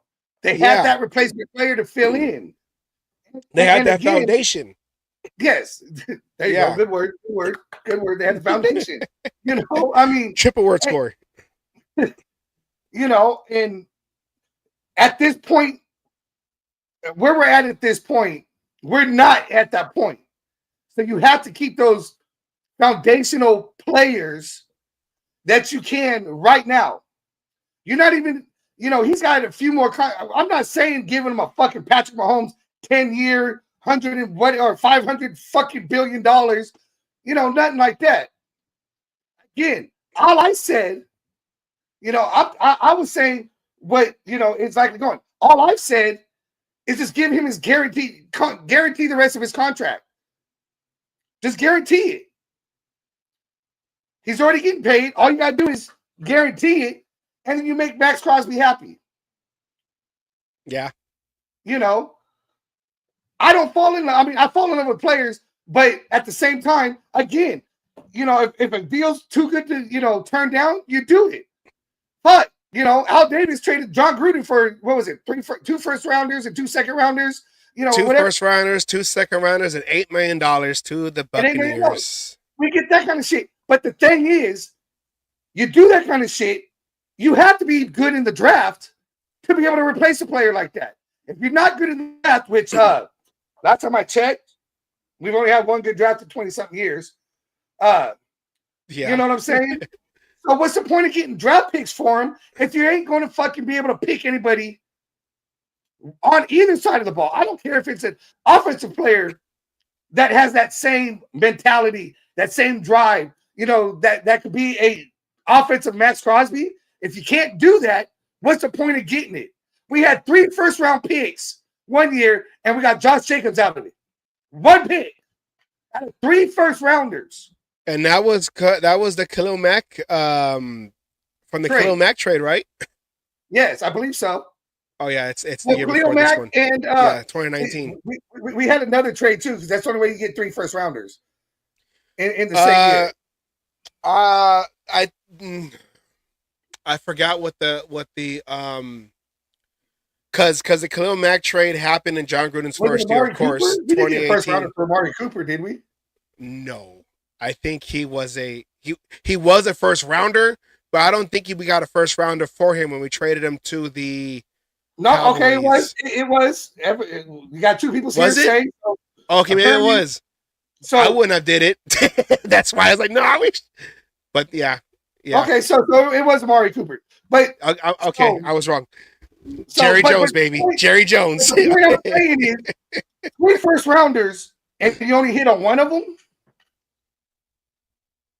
Yeah, okay. and you know, it's. I don't see it as the same situation. I guess you can say maybe with the Khalil Mack situation, when John Gruden was coming in, Khalil Mack said, "I don't want to." He basically said, "I'm going to hold out." And I know he wanted a bigger contract, even though he was still under. I think he had like 1 more year. I think he had 2. 2014. This is 2018. He had 1 more year, I think, left of his rookie deal, I think, because he was drafted in 2014 with Carr. He was the number 1. Carr was number 2. So 14, 15, 16, 17, 18 would have been his 5th year option if the roles were still how it is now. And he wanted that money, and he said, "I'm not going to play until whatever." But it seemed like he just didn't want to be there anymore. But that was before Gruden, and then that was going into Gruden's first year. But no, when they hired Gruden, it wasn't about the money. He flat out said, "I don't want to play for Gruden." Well, yeah. No, yeah. But I'm saying is that was going into that, but it's not the same. It's not the same situation right now where Max Crosby is like, "I don't want to do this. I don't want to do that. I want to get paid." It's just, I want my money guaranteed. Now, we haven't really had a dominant defensive end after Khalil Mack until Max Crosby emerged, because I think it was like his 2nd year when Max Crosby really was, you know, making noise on that defensive end, his 2nd, 3rd year. But shut up, Jeff. When I tell you about putting that bad juju out there, every time you do that shit, stupid shit happens. And if this happens, Raider Nation, we end up drafting Sanders at number 6. Everyone gets to blame Jeff. We all go on his show and call him out and blame Jeff because he just put the bad juju out there right now. Well, I'm gonna finish what I was saying was that no, I was saying is that people I know it's kind of I know it'll be compared to the 2, but I just feel like with Khalil Mack's situation, he didn't want to be here no more. Max Crosby just saying, "I just want my money guaranteed," That's what he's saying. But if you was to get rid of the face, because Max Crosby right now is the face of the team. I know it's a quarterback league, but we don't have that quarterback as the face of our franchise as of yet. But Max Crosby being that leader, you send him away with the new regime, Pete Carroll and everything like that. It's just, it won't look good for the other players and them questioning their their stance with the team. If you can trade away Max Crosby, what does that say about us? So yeah. Your turn. No, I agree with you there. I mean, when you're trying to bring in quality players and you have a quality player on your team and you let them walk like we've done, numerous times, and I'm not going to call them all quality, but we've had players we've let walk we thought were garbage, whatever, and have succeeded on other teams. Now you have somebody, Khalil Mack. A lot of people, who won that trade? Us or the Bears? You have to say the Bears, right?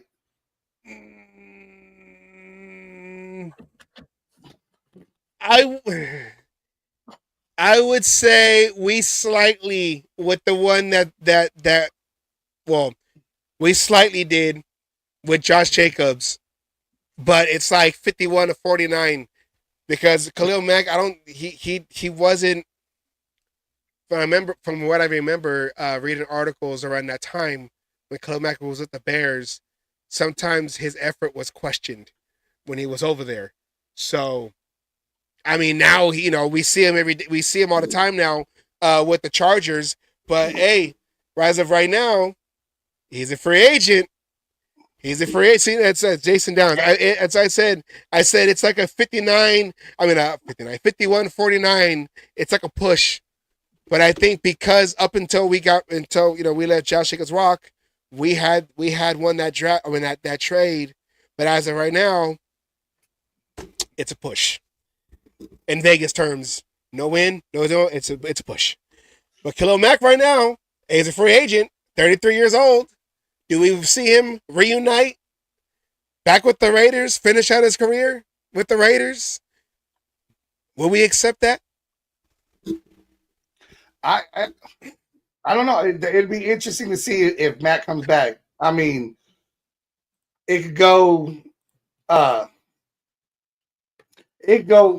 mean, that's that double-edged sword kind of thing. Can it be a Charles Woodson like situation, or is it going to be, just hope, pairing up with Crosby that it's going to work, kind of a thing. You would think pairing him up with Max Crosby, him ending his career, hopefully he would be dominant still, but again, at 33 years old, starting to get a little long in the tooth. We can build a team like we did in 2002, get all these older veterans for one shot. And just... I don't want one shot. All you need is one shot. We did that in, 2002, and that worked out so well for us. All you have is one shot, Kay. But I mean, with these with what the money that we have, and let's say looking at a Khalil Mack, let's say if we do decide, hey, let's bring Khalil Mack in. Hey, looking at his money. Now, last year, he had a 1-year deal. He did, I think, I was reading about it. I don't really understand it because his contract got voided for next year, this upcoming year, but it made him a free agent, like, unrestricted free agent and whatever. So, and it didn't hurt the Chargers with their dead money. With their, I don't know. These weird contracts are. No, he restructured his contract last year. Okay.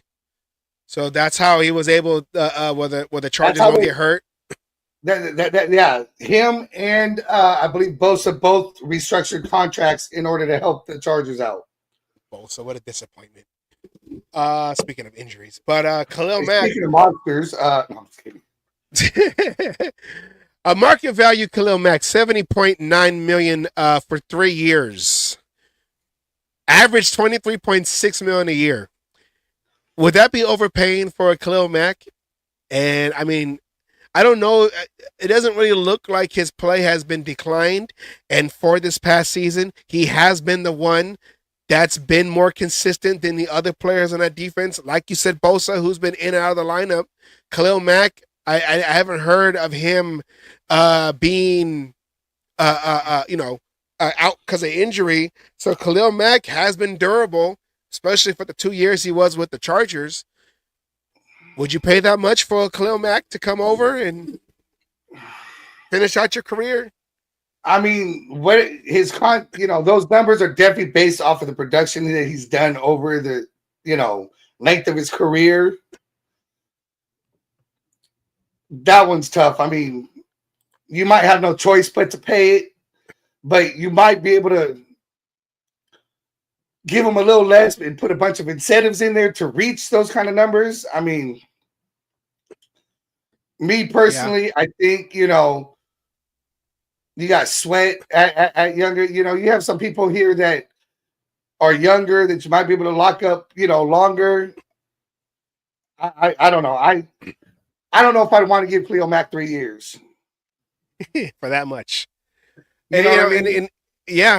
And these are like what Spy Tech is gonna have to look at him and Pete Carroll like, okay, it's nice on paper, like a fantasy, let's have him back and all that, but what is it gonna cost us? And I know the Raiders second most cap space behind the Patriots, but you don't want to, and I don't want to say waste it on one player, but you don't want to put it all on, these older guys, because it depends on what you're trying to do. And I know Pete Carroll said, I want to go out the gate, and I know we don't have like 2-3 years to try to establish and then build from there. And then we want to come out the gate now and start just going at this right now.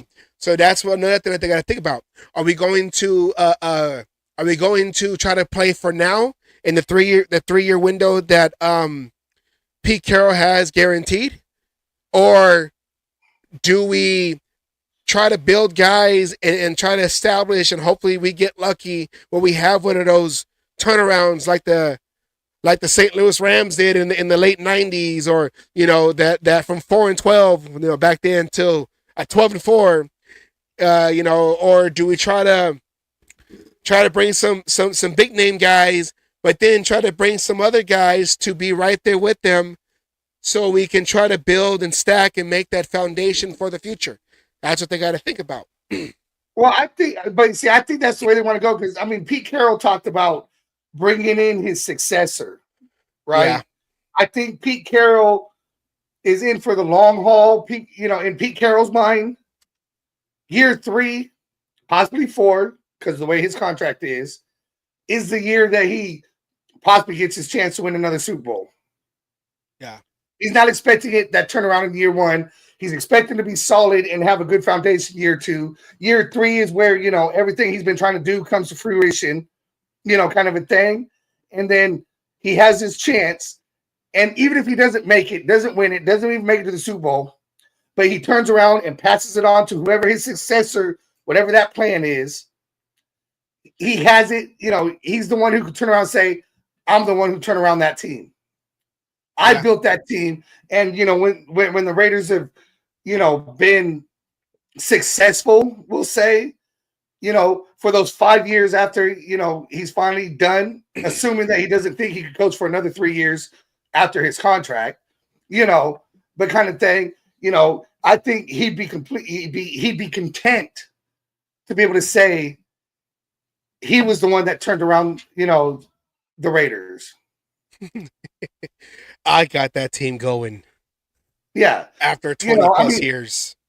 You know what I mean? He turned around a college team. He turned around the Seahawks. And then to be able to say, I'm the reason that team turned around, that's that icing on the cake, right?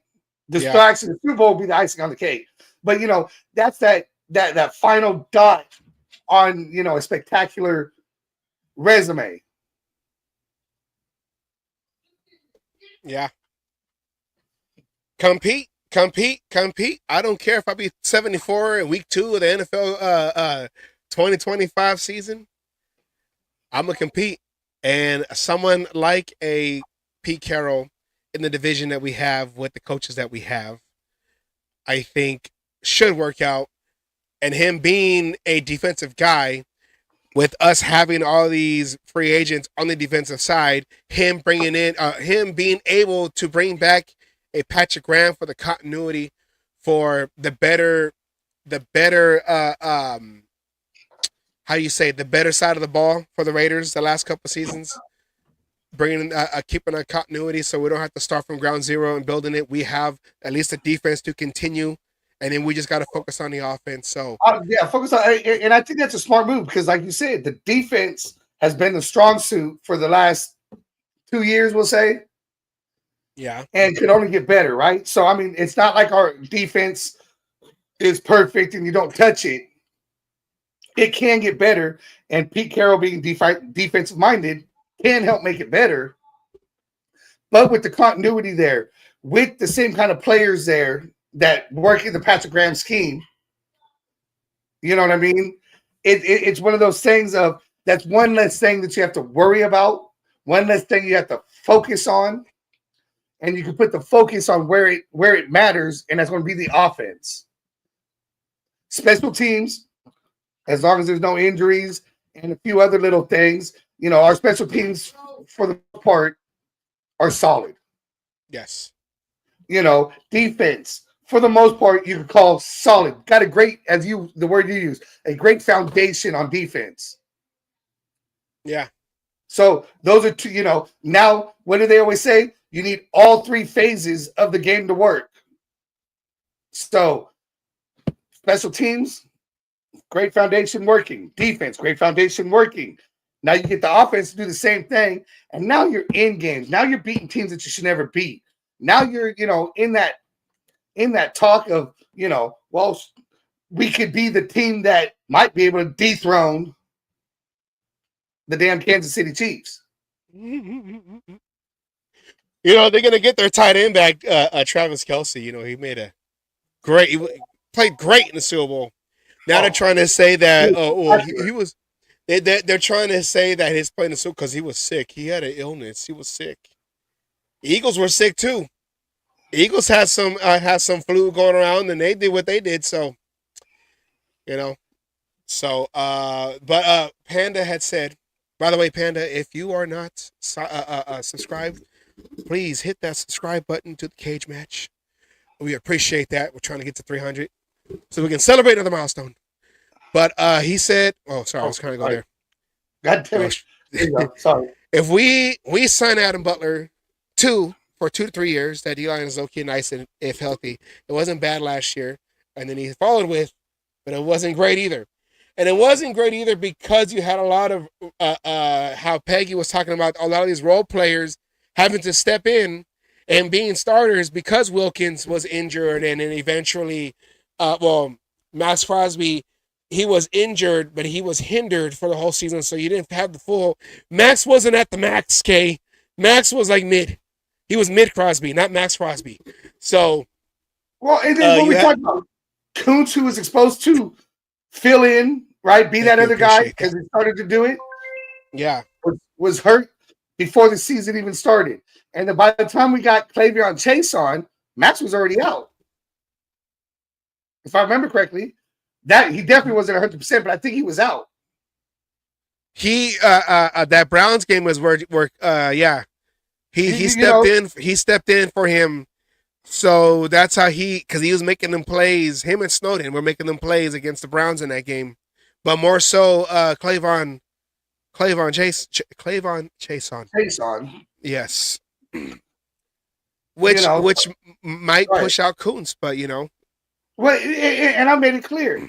As far as I'm concerned, what we saw from Sports Track, whatever it was, going, the amount of money wanted, I think you saw more out of Chase on than you did Kuntz.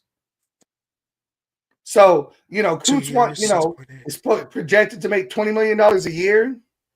Yeah. And then Chason, you get for 3.4 a year. I think he outplayed him, with the same amount of games, however you want to go. He showed more, and a knee injury that kept you out for a whole season scares me. Who's to say he's going to come back 100% this year? You're going to pay him $20 million to be, 75% healthy, maybe 80% healthy. Maybe he does come back 100% healthy, and we find out that half a season was a fluke. Now you're paying him $20 million a year, and he don't deserve it. Yet you could go chase on that 3.4 million a year or 6 point whatever it was, a year, find out he's a fluke, and okay, so you cut him, and that salary cap is a way, way lower hit. And going and chase on, he wants to be a Raider. He turned around and says he hopes he gets re-signed by the Raiders. He's willing to take the Well, because it wasn't he a first rounder from the Jags, and that didn't work out. So he's like, you know what? I'm a first rounder, but he was he came from the Jags, and that didn't work out. Yeah. Yeah, and Chason, he understands that this game, not for long. So I'll stay here and make a name for myself here, and then see what happens later on. But we have about 10 minutes. Solemn, I'm gonna give you something to rant about. Okay. Oh God, I don't want to rant. It's a time for you to bounce off the walls behind you in that padded cell. So it's nice that it's padded. When I hit my head, it doesn't hurt. I can't feel nothing anyways with these pills. All right. I'm going to have you rant because I know you got an axe to grind. So here we go. Look at all these rumors surrounding me every day. You know what this is all about. All these rumors growing strong for Matthew Stafford. Here is Spytech. When they asked him during his press conference, him and Pete Carroll, what they think, or they're asking him, hey, what's going on with Matthew Stafford? Here's their response right here. Given Matthew Stafford permission to talk to other teams, is that something that you guys would be interested in, at least kicking the tires on and find out what that might look like? Yeah, I don't really want to talk about other teams' players and get in trouble in my first press conference here, but I would just say that if there's an opportunity for any player that we think can add value to the Raiders, we'll look into it. Matthew Stafford, an awful lot in your career. Obviously, the Rams have made him available to other teams. Would you guys do your due diligence, make a phone call, look at all avenues to find a quarterback, including Matthew Stafford? Well, he's already on the team, so like I'm sure John probably said something about it. We're not going to talk about guys on other clubs. All right, so you see right here. These are all the quarterbacks so far. I know there's more. They're gonna surface. That's been rumored to the Raiders because of their availability and the possibility and their ties and all that, whatever. Sam Darnold, after his season that he had last year. Aaron Rodgers, because he's Aaron Rodgers, I guess, because it wasn't because of the season last year. This is 2024's stats right here. Matthew Stafford, who now is again. I feel like this is like. And Price is Right. You have now there's only 4 here. Usually there's 5, right? You have your contestants. Now, let's bid. How much are you willing, or how much do you want to be part of the Raiders? $5 million, $50 million, this million, that million, $1, says Aaron Rodgers. I just want to be on a team. And of course, Russell Wilson, who says, no, I want to be a Steeler, but because he's still a free agent. And there are ties with him and Pete Carroll, which they say that they kind of ended on not so great terms in Seattle, but they had said since that they are good now. These are your 4 quarterbacks in their stats from last year who are tied to the Raiders, are rumored. But the main guy now, Asylum, the main guy right there, Matthew Stafford, 37 years old. He has a Super Bowl. He won a Super Bowl just a few years ago in 2021 against the Bengals, and it was a close game against the Bengals. And then they said that he was over there in Tom Brady's home in Montana. They were out skiing, and then hey, how you doing? Hey, I happen to own 5% of the Raiders. I also heard that was a false rumor too. Like Spytek, we're not trying to tamper, even though they're allowed to talk about it because the agent for Stafford had gotten permission to shop him around, and Matthew Stafford is just trying to figure out, okay, well, where do I want to go? I want to get paid $50 million. But asylum, a Stafford on the Raiders, how does that sound? And how realistic? I'm going to let you rant because you had talked about, you had this going on Jeff's show. Well, I was on another show and was getting crucified about O'Connell and not being a fit for Chip Kelly. And again, like I said at the beginning of the show, I'm going to go back into this.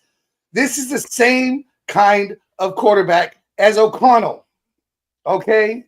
The same style. He's not a running quarterback. He's not, he can scramble. All quarterbacks can scramble, to that extent, But when it comes down to it, what'd you say, 37 years old? So, he's definitely at the end of his career. The Rams, after 2 years removed, are thinking about moving on from him.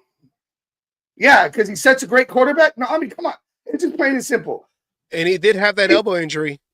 Yeah, the elbow injury, which we all know affects, and it's in his throwing arm. So, you have that on top of it. But, it's going. He's not a Chip Kelly fit. Well, O'Connell's not a Chip Kelly fit. Well, the people who are saying that they don't want O'Connell, but turn around and say they want Stafford, come on. Really? You have a younger quarterback in O'Connell, better knees, better elbow, coming, and then you're going to fucking turn around and give away draft picks and then have to pay. I know Peggy said $50 million. I don't know if it's that high, but you're going to pay a lot more money, give up God knows what draft picks, but, let's just say you're going to give up 2 draft picks for them. Draft picks that you could use to help build that, what was that keyword? Foundation, for the future, for an aging quarterback. Oh, yeah, by the way, Aaron Rodgers. We don't even know if he's fucking retiring or not. And, he's coming off of an Achilles tear. 2 years ago, in his first game. Didn't play so well coming back off of that. Sam Darnold's going to cost way too much money. And yet again, 1 year. Let's see if it can keep going. Stop paying players off of 1 fucking year. Russell Wilson, no, there was too much bad blood. He's at the end of his fucking career too. And, Matthew Stafford, I'm sorry. Hey, O'Connell and Stafford, I said it on Jeff's show, and I'm going to fucking say it again. O'Connell's a better today. A 26-year-old O'Connell, whatever his age is, versus a 37-year-old Stafford. O'Connell's the better quarterback. Plain and fucking simple. If you're going to turn around and stick with that style quarterback, you already have him on the fucking team on a rookie contract. Let Chip Kelly build an offense around O'Connell, which we've seen highs and lows out of O'Connell. I'm not going to say we haven't. We've seen highs and lows. O'Connell's got the better arm. O'Connell's probably more mobile right now. As Peggy said, the mobility that last year, which was funny because I think we saw a lot more mobility last year out of him than his rookie year. This past season, yeah. Even though he had a hurt knee, you still saw him running around. They kept talking about that volleyball pad that his wife gave him, to help protect the knee. But you saw him mobile. And I'm not talking about Minshew mobile, running around in circles and running into his own goddamn offensive lineman. I'm talking about mobile. Chip Kelly, right? We'll use this word loosely, offensive guru, right? Literally said, I could build an offense around any quarterback, around their strengths. I just need to know who it is. Yeah. Okay. So why are you going to go for an aging quarterback? Everyone wants all these aging quarterbacks. Yes, the experience is great. And I've watched these aging quarterbacks, flounder because they can't make the throws. They can't do the running. They take a hit, and now they're getting up limping, going. So you're going to get fucking Matthew Stafford, let him get hit, and put Aiden O'Connell in anyways? Yeah, the only good thing about that is you can run the same fucking playbook. That doesn't have to change. But yet again, let's fix the fucking problems that Aiden O'Connell had to deal with, outside of playing Captain Save-A-Ho for the team. When he didn't have to play Captain Save-A-Ho, what were the problems? Offensive line. And running game. And in the running game. Two things. I know people keep talking about wide receiver. I know people even said it a few times. We need a true, number one. You know what? Fuck the number one right now. Let's go ahead, fix the offensive line. Let's work on the running game. And if we have to stick with the wide receivers we got, I'm perfectly fine with that. You put O'Connell behind an offensive line because we've seen it. O'Connell with an offensive line can be dangerous. Carr's not coming back. Travis, sorry. Saints just put out a thing. Their GM said that Carr is a person they could win with. But, in this case, and I'm not even against Carr. I'm a Carr fan, personally. But in this case, we got O'Connell. Let's see what we got with O'Connell. Peggy said it earlier. We can't judge any quarterback with what we got. With what we had. Because it was not fair on the offense because that O-line was atrocious. Where they started to get shit together and we won those games that everybody was pissed off about. What was the difference in those games? That O-line was actually working together, right? They were doing their job. Right? We had a couple games where the running backs were actually being able to run the fucking ball. I'm not against drafting a QB and seeing what happens, but not in the first round. My thing is, I've said it. Well, I said it last year. It didn't happen. But I said it, at the end, towards the end of the season. Start O'Connell this year. See what you got. You could draft somebody, and if O'Connell's your guy, you could trade him. Just like, what is it? I think the Vikings are looking to do. They're trying to sign Sam Darnold and trade who they drafted last year.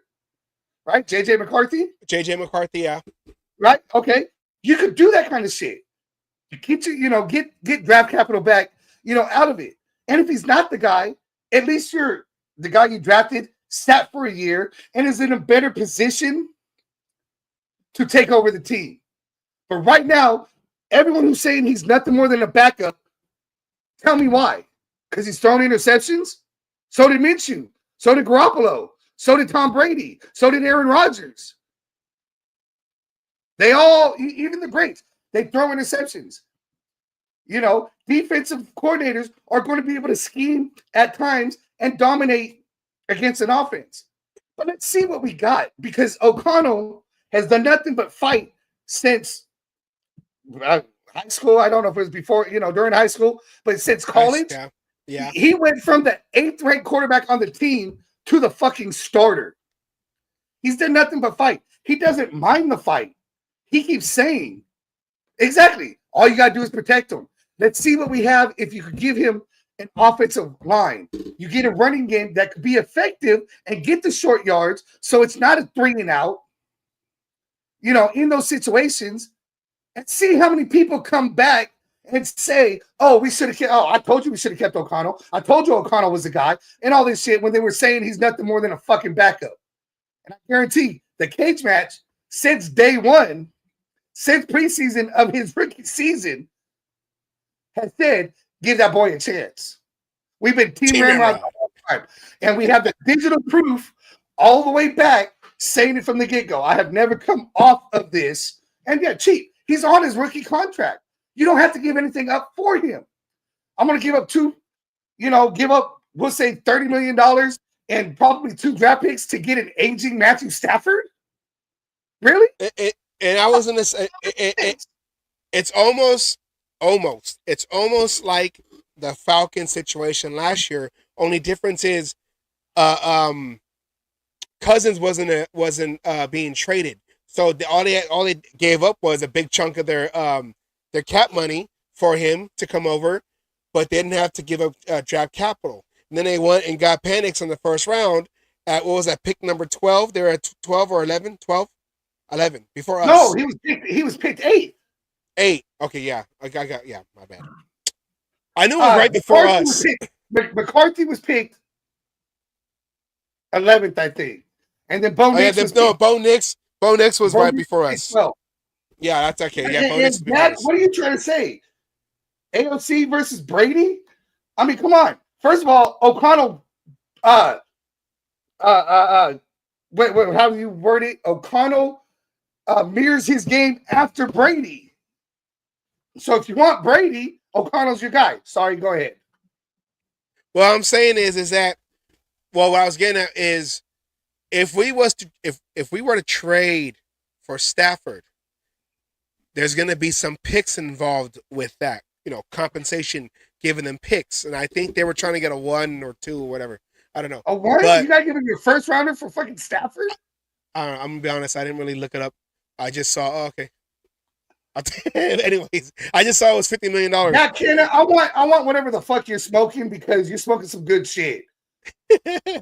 But if the Raiders were to trade, and I know the thinking, the philosophy is he'll be that bridge quarterback for whoever, and it can go to your point that you said, if I want to draft a quarterback, I'd rather wait until next year and try to get Manning when he comes out. Yeah, when he comes out. But if you were to trade for Stafford, do you still draft the quarterback? Because basically, you're going to draft. Basically, you'll be taking 2 quarterbacks from the draft, theoretically speaking, because you're giving up a pick for him, for Stafford, and then you're going to draft the quarterback. So you're basically picking 2 quarterbacks from your draft, depending on how many picks you gave up for Stafford. So it could be 3 picks, 2 picks for 1 quarterback, and then draft the quarterback. So now you might be down 3 picks for 2 players of the same position. Okay, drafting 2 quarterbacks only worked for us once. Oh, come on, you got to think about it. Hold on. Drafting 2 quarterbacks only. First and second round. First and second round. Oh yeah, okay. You're going way back. You're going way back. Yeah. I was like, wait a minute, recently? Yeah, you're going Stabler. I was all like, wait. Trust me. And it wasn't the first round pick either.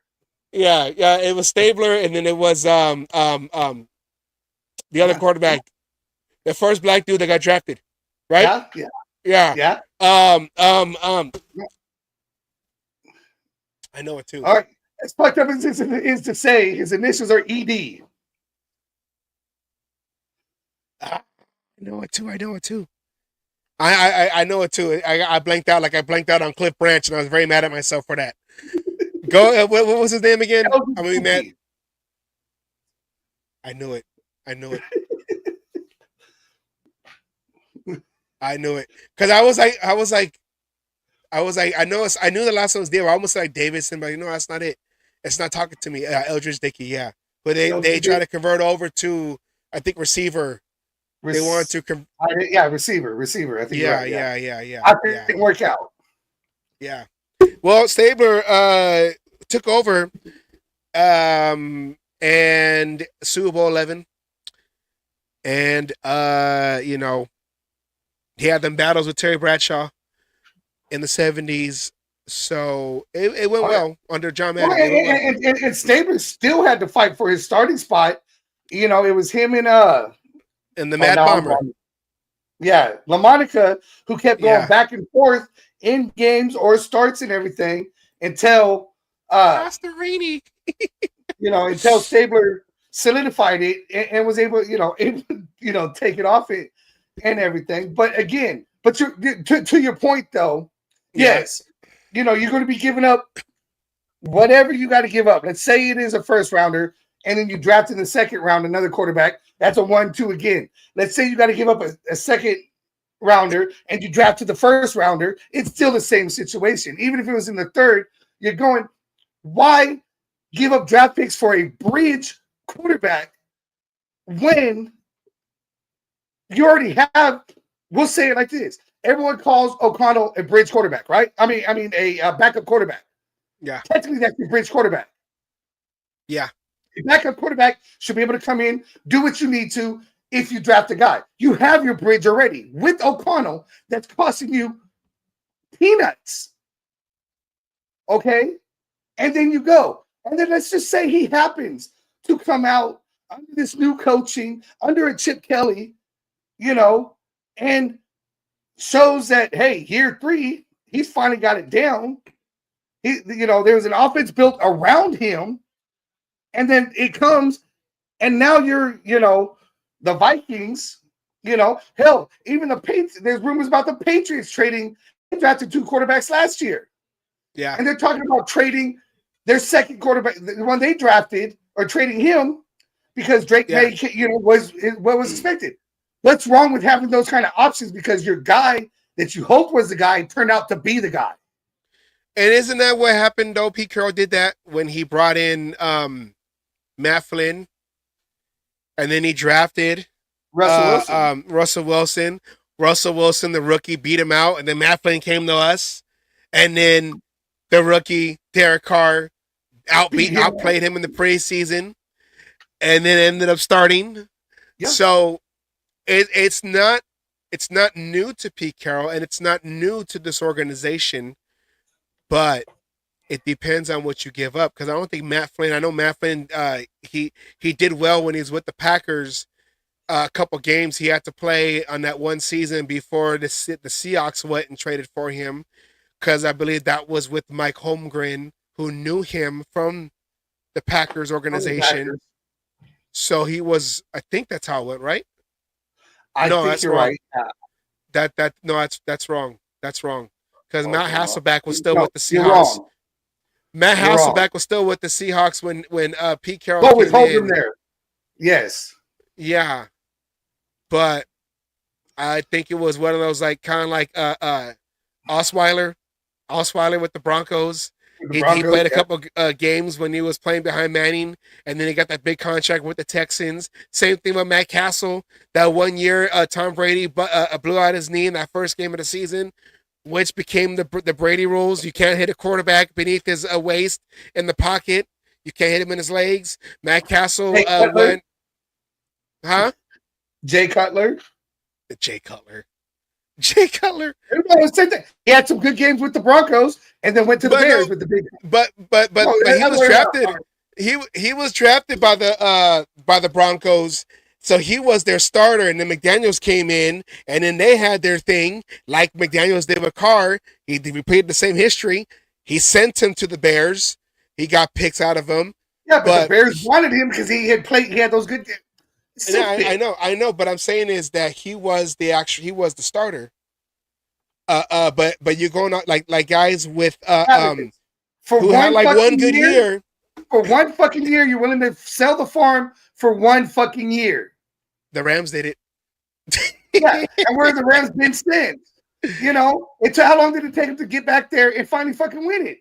I mean, I'm talking about between the Warners to that, and then now go. No, I'm not going to do it for 1 year. I want longevity.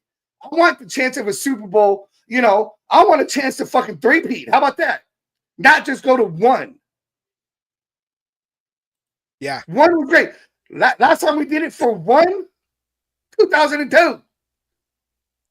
We had a great run of 3 years. Okay. What year is it now? 25. No, I don't need another fucking 23 years of waiting because I traded everything away for 1 year. I'm not doing 1 year. This is something that we will continue to monitor, because I feel like we're going through this once again last year. It's like 2024 was a mulligan where we hired AP, because if you listen to what Pete Carroll is saying and Spytech, they're saying compared to AP going into last season, it's like they're saying the same things. And we're living that same offseason again. Who's going to be our quarterback? What are we going to draft? Quarterback or best player available? What are we going to do with the weird number? We're at 6, like last year we were at 13. Like, what are we going to do? We're not like on the top where we can get whoever. You know, we're like here. And if we had the 6th pick this year, or the 6th pick last year, we probably would have drafted a quarterback. But now the pool is really. We would have had Penix. We would have been the fucking Falcons, panicked and got Penix. Panic for Penix. That's what last year was. Panic for Penix, and we'd be, in that situation.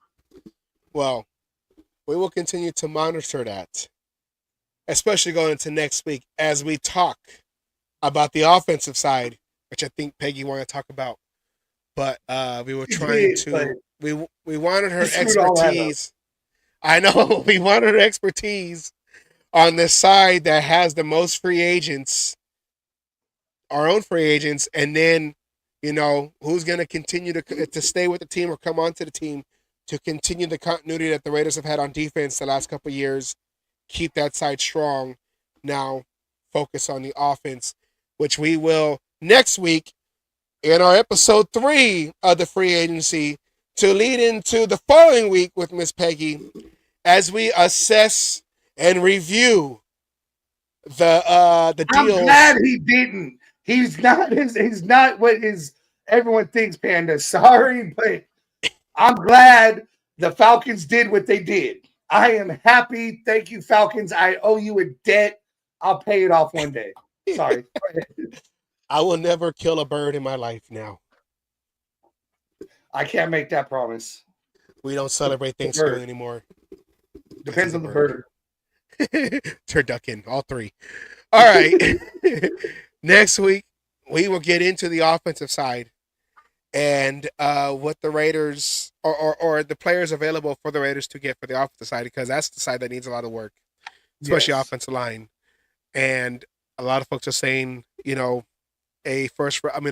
number 1 receiver. Though we both believe that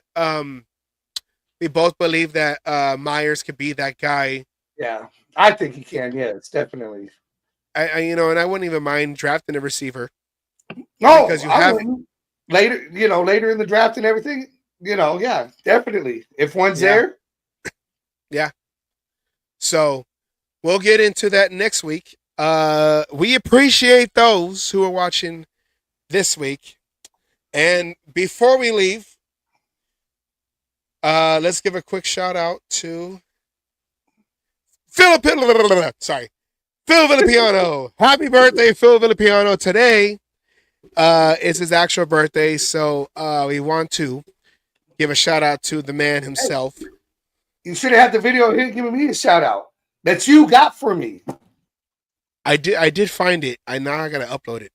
I have it ready. I have it ready for next week. Maybe I'll put it up as a reel, as a short. There you go. Yeah. But happy birthday, to the guy whose favorite tackle was the can opener. Yes, seeing O.J. Simpson's helmet bounce on the field is that clip that they show all the time. So, shouts out to the man himself. Who should be in the Hall of Fame, by the way. I'm sorry, in my opinion, Villapiano deserves to be in the Hall of Fame. There's no need to apologize, because that has also been a crime against the Raiders, is not having Phil Villapiano in the Hall of Fame. He was a big part of those golden years of the Raiders in the 70s, got a ring in Super Bowl 11. And till this day, if he sees you and you're out, he'll have a beer with you. There was a time when the Raiders, when the draft was in Las Vegas a couple years back, I had a couple beers with him, and I do have pictures where he's holding my championship belt. He had it over his shoulder with a beer can. So may I get those? Ask him about his time with the Raiders. He loves to talk about the time with the Raiders. Oh, he's in Vegas. He's probably in Vegas right now as we speak, partying with Raider Nation out there at the Vegas Strip. So we wanted to give a shout out to Phil Villapiano linebacker. Oops, that's the wrong button. Linebacker for the 70s Raiders. Who is funny because he wore 41 linebacker, ended up getting traded to the Bills. We have a linebacker who wears 41 that is tied to the Bills. This is crazy. And that's being tied to the Bills right now. Hold on, that's not funny. Hold on. Difference. Funny. Difference though. He was traded to the Bills. Yeah. There's a difference. He was traded to the Bills. Not receiver. Free agent. So I got faith that we'll keep the current 41. Yes, Spillane has to stay. All right, everybody. Want to say thank you for joining our show, watching our show. Miss Peggy, of course, as always, we appreciate her. She pauses her busy schedule, her work schedule, because she works 24/7 basically. She pauses her work for our show, and we always want to give her always carves out. Yeah, she always carves out some time to come on the show, and that means a lot to us, knowing how busy she is. Yes, to come and spend some time on the cage match with us, just to be able to talk Raider talk. Yes, what we all love to do, like an old tailgate party in Oakland. All right, Asylum. Any last words as we end this show? Yeah, let's stop talking about the Stafford bullshit. Come on, come on, just stop. Just stop. Time out. Stop. Look at all these rumors surrounding me every day. If anything, at least share what you're smoking, because you know what? I it's been a while since I had the good shit. Sorry, I didn't mean to cut you off. I just have to play that Oh, one no, time. it's all good. It's all good. And thank you, Panda.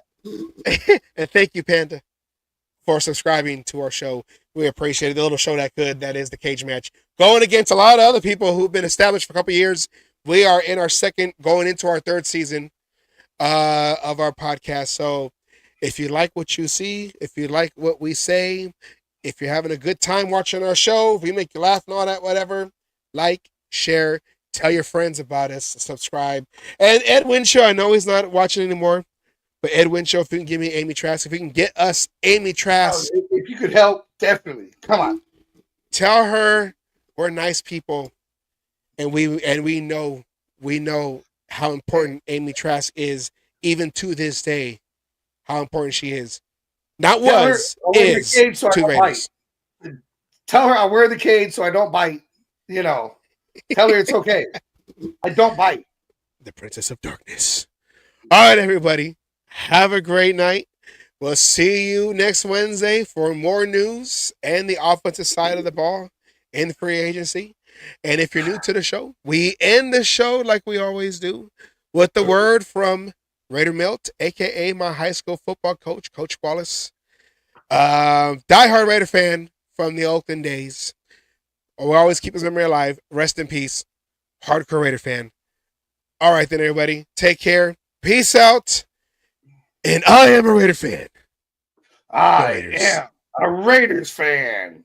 Yeah. Shouts out to Raiderman 19.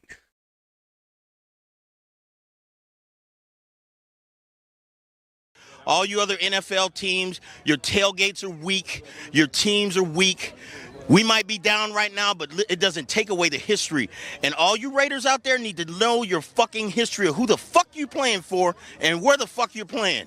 Damn it. Oh, and by the way, I won my last cage fight again. I'm still undefeated. And you NFL motherfuckers out there that you think you want some, come on and get some anytime.